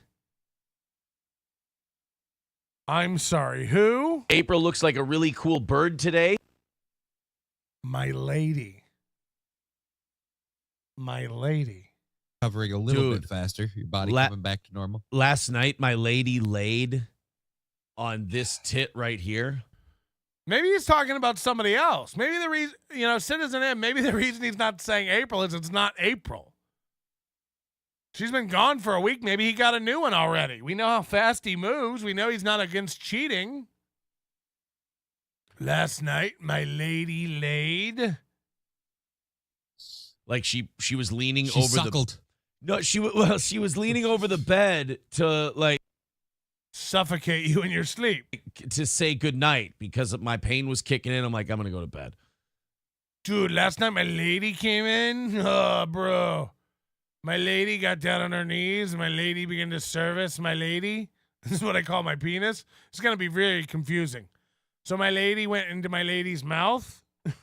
And she was leaning over to say goodnight and she put the weight of her upper body. What if he named his penis my lady? My lady? Kind of right here. And I just let out one of those. She was tucking him in. Bad. And she was leaning over to say goodnight, and she put the weight of her upper body kind of right here. The weight of her upper body? All pound and a half of it? She's built like a Japanese toddler. Like, she put all her weight on me. Yeah? And then did you still blow away in the wind? She put all her weight. Good night, because my pain was kicking in. I'm like, I'm going to go to bed. And she was leaning over to say goodnight, and she put the weight of her upper body kind of right here. And imagine her setting those big heavies on top of you. All 3 pounds of them. It reminds me of one of the, I went to Mons Venus, the strip club in Tampa, famous strip club, back in college.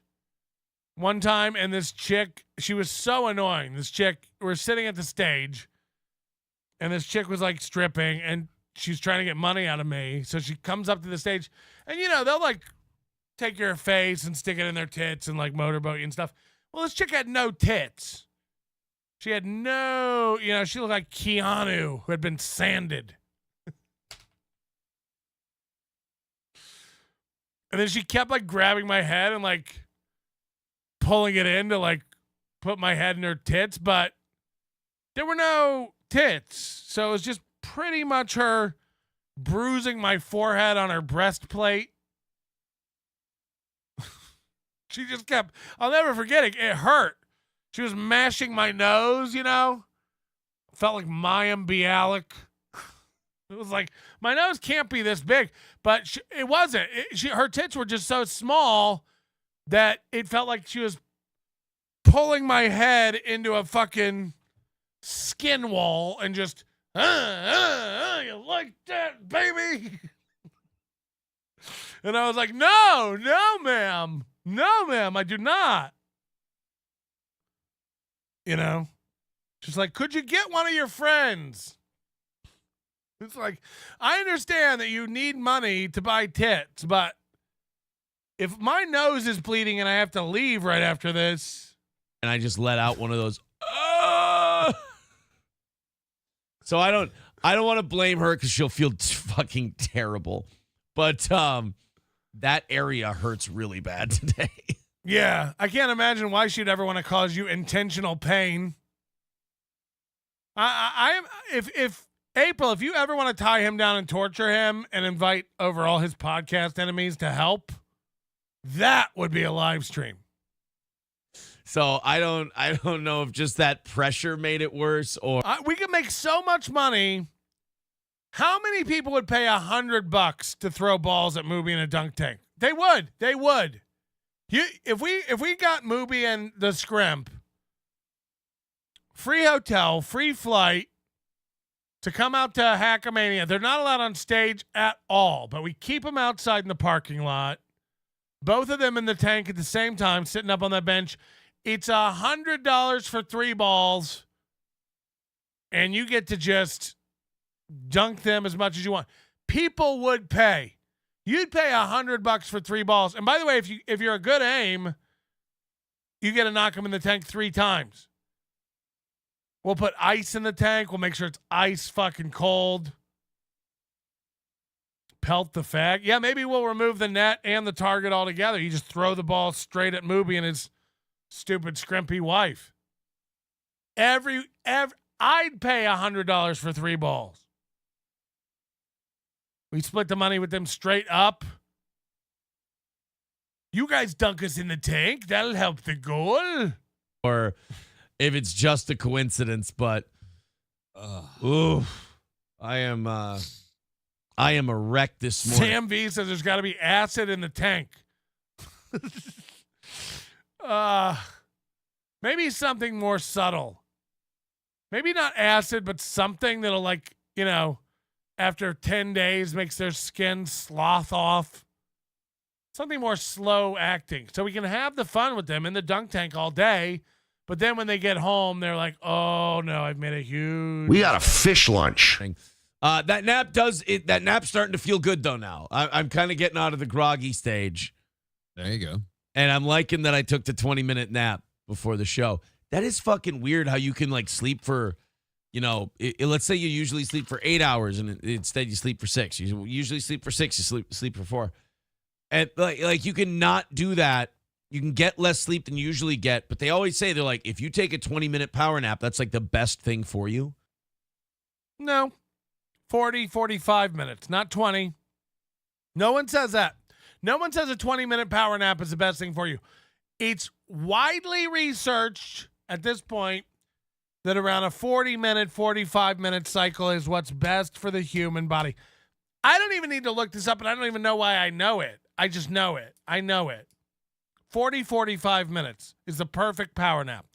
No one recommends a 20-minute power nap. No one. Patrick, how can you say no one? I don't know. I just say words on the internet. None of this means anything. But I think I'm right. I think it's like a 45-minute is like a perfect power nap.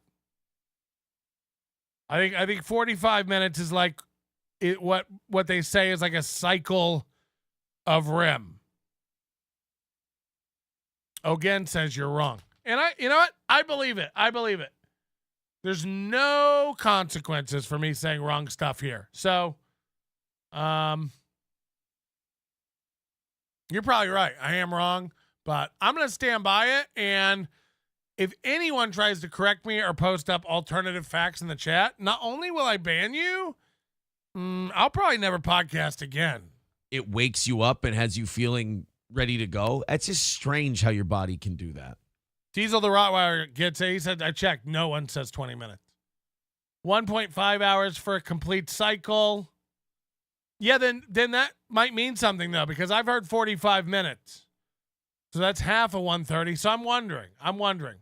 Colin Madden says, yep, 45 is perfect. I'll go, that's anecdotal. I want to find out the science behind it. Just do power jerks. That's why he likes. I do 45 minutes of REM. I sit up and sleep jerk. I lay back down. I don't know. I don't power nap. I don't power much. If I'm honest. Cynically Insane says, cracked a rib snowboarding 3 weeks ago. It clicked when I would breathe. Yep. That's what I had. It grossed people out. You could hear it if you were really quiet, but feeling it. You could feel it in my chest click. And it made people go like, ah. And I was like, how do you think I feel?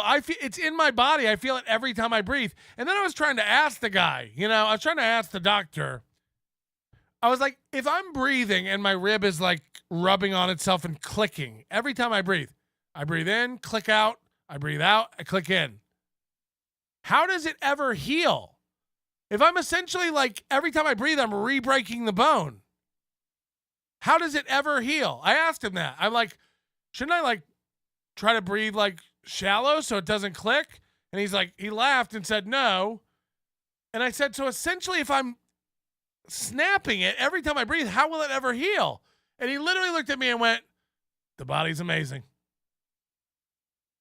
And I think he's right, because I went to sleep one night and I woke up and it just didn't click.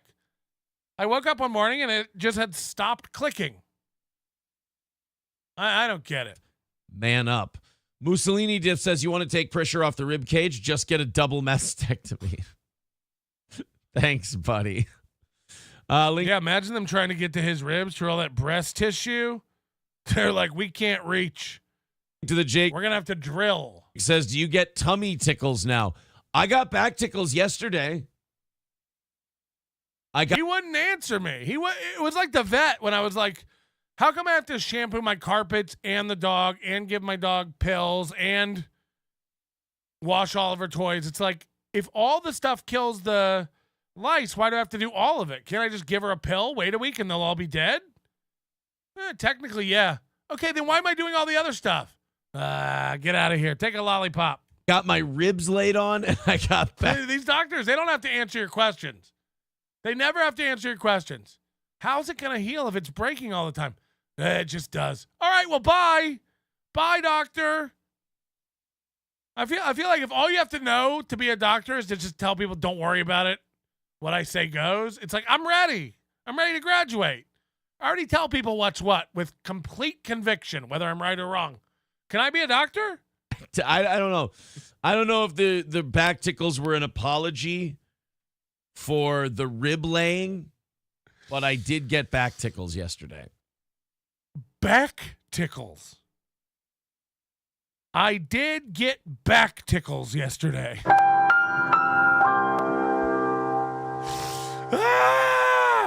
Red Honda says, get used to it, Aaron. Going to be months before it goes away. Thanks, guys. Thank you. It's always nice. They didn't go through all the training to answer dumb questions. I mean, these aren't dumb questions. They're not dumb questions. Okay, if you've got a strep throat, okay? We all know how to get rid of that. Grab yourself a Z-Pack. Grab yourself some amoxicillin. We all know. A course of antibiotics, strep throat's gone, okay? But now your doctor tells you, all right, you got to take these antibiotics, and then you got to rub this throat shampoo on your throat 3 times a day, and you have to gargle with this salt slurry I made. And then these are my wife's peanut butter pineapple squares. She makes at home.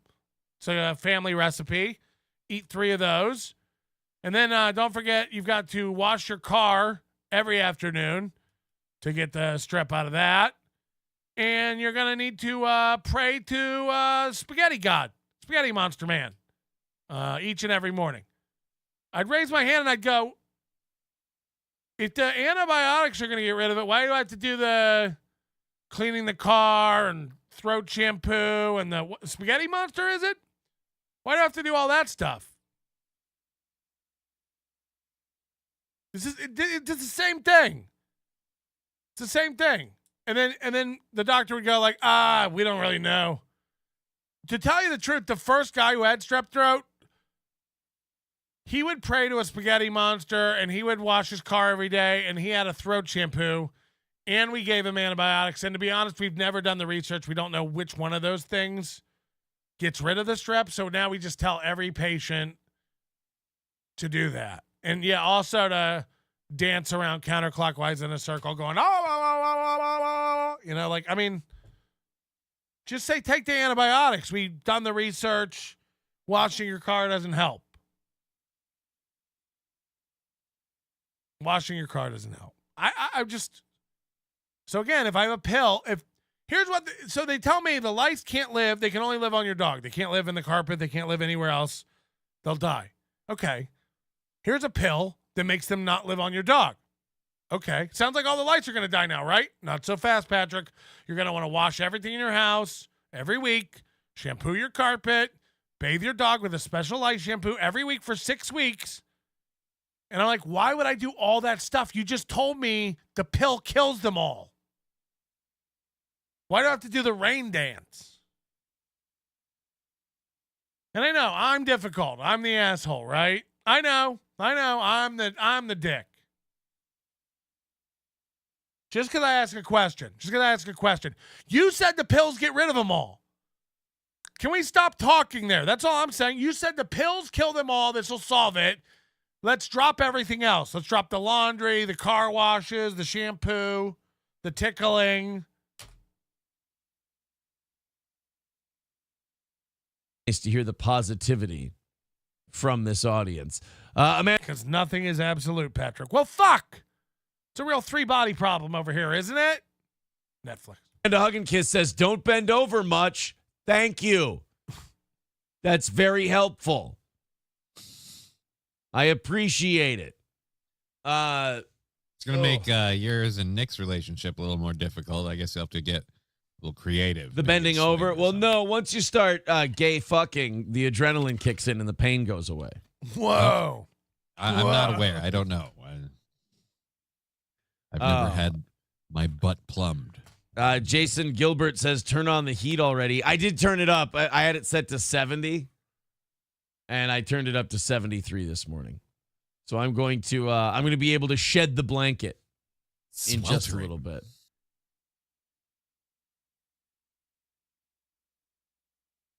I've never heard anyone make more content about the temperature of their house. You're in control of this. It's not even like guys coming on a podcast and being like, I can't believe it's so cold out today. It's snowing, the weather, none of that.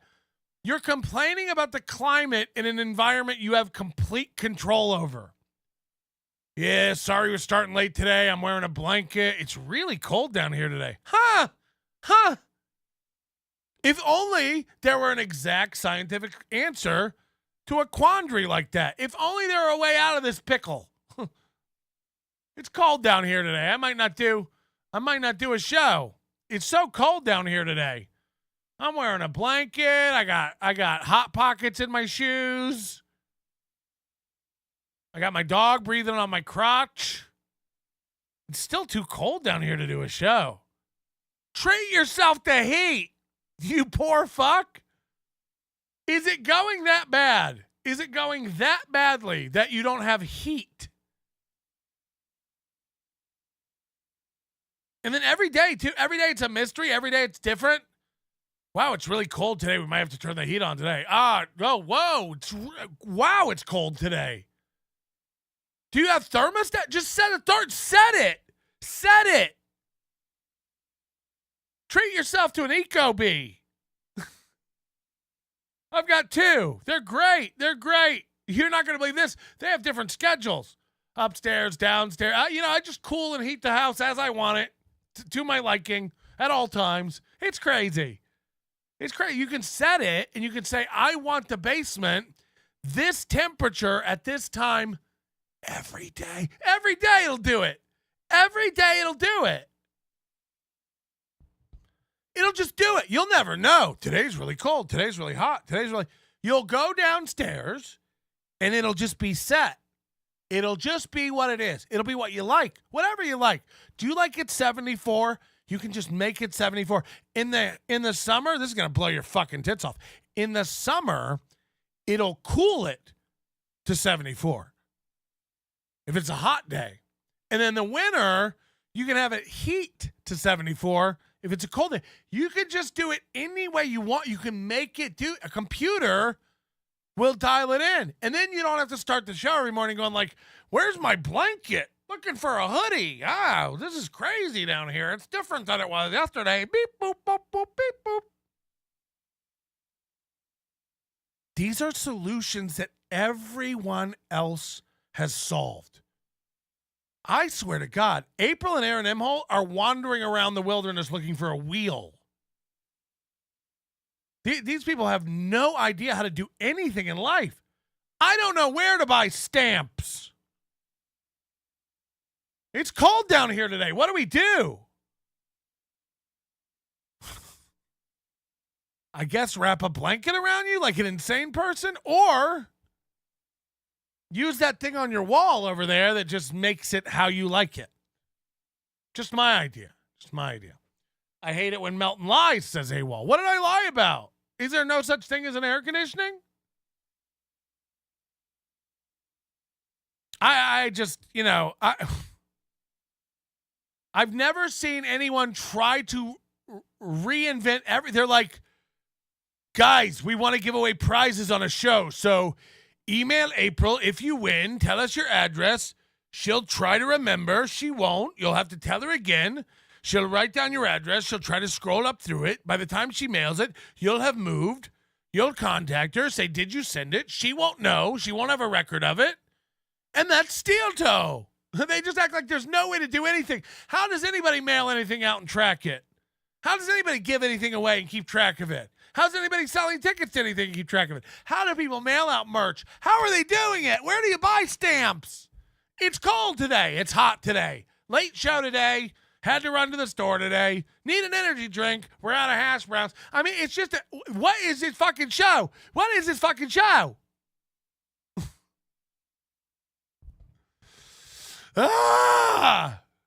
It's painful. Sarcasm. Patrick's lying. Hey, what did I lie about? I was being sarcastic. I'm ready to die. I'm ready to die. I'm ready to die. Use a space heater. Yeah, that's a good point too. When I'm called downstairs and I don't want to cool the entire downstairs of my house, yeah, I'll grab a little electronic space heater. I'll just aim it at my large S. Oh, fucking insane. Little Emmy says, Abe sent me an email. Oh, no. Can I tell you another thing that hurt me? Is it that? Can I tell you another thing that hurt me? A very interesting one. Oh, my God. Lemmy.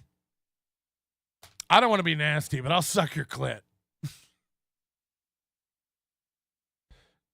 Send it over. Hey, hit the like button. Help us out today on the Tuesday morning program. Thanks to today's executive producer, Connor. You're doing it. You're doing it. Connor. That's a fake Lemmy. You're all fake to me. Then disregard the thing about the clit.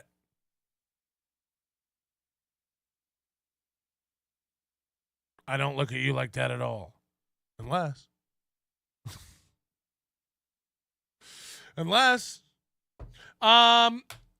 Damn you, Lemmy. I want to go to lunch.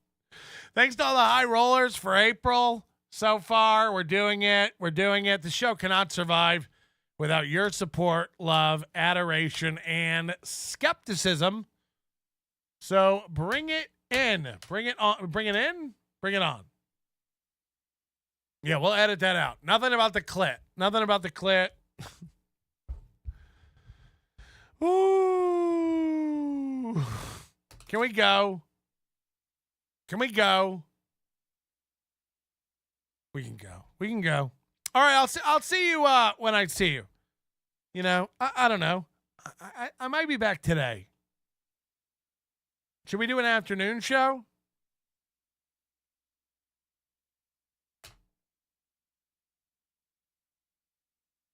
Should we do an afternoon show?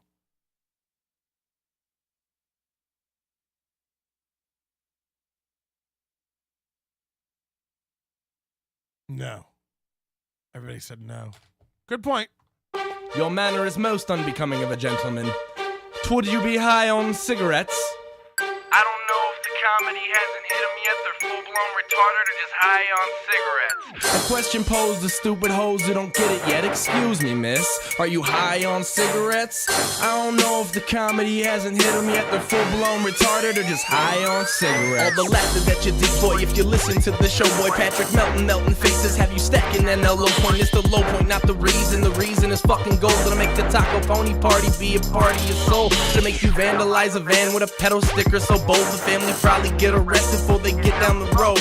Or stupid motherfuckers just got NL loaned. Other radio shows are straight bitch mail prone. Talk shit on the onions that nobody like past. Have my homeboy lame prank call him fast. Have him thinking that he hates him like right before he berates him. And the way that he baits him, put him right on blast. Like Patrick is an asshole and his show won't last. And every time I called in he treated me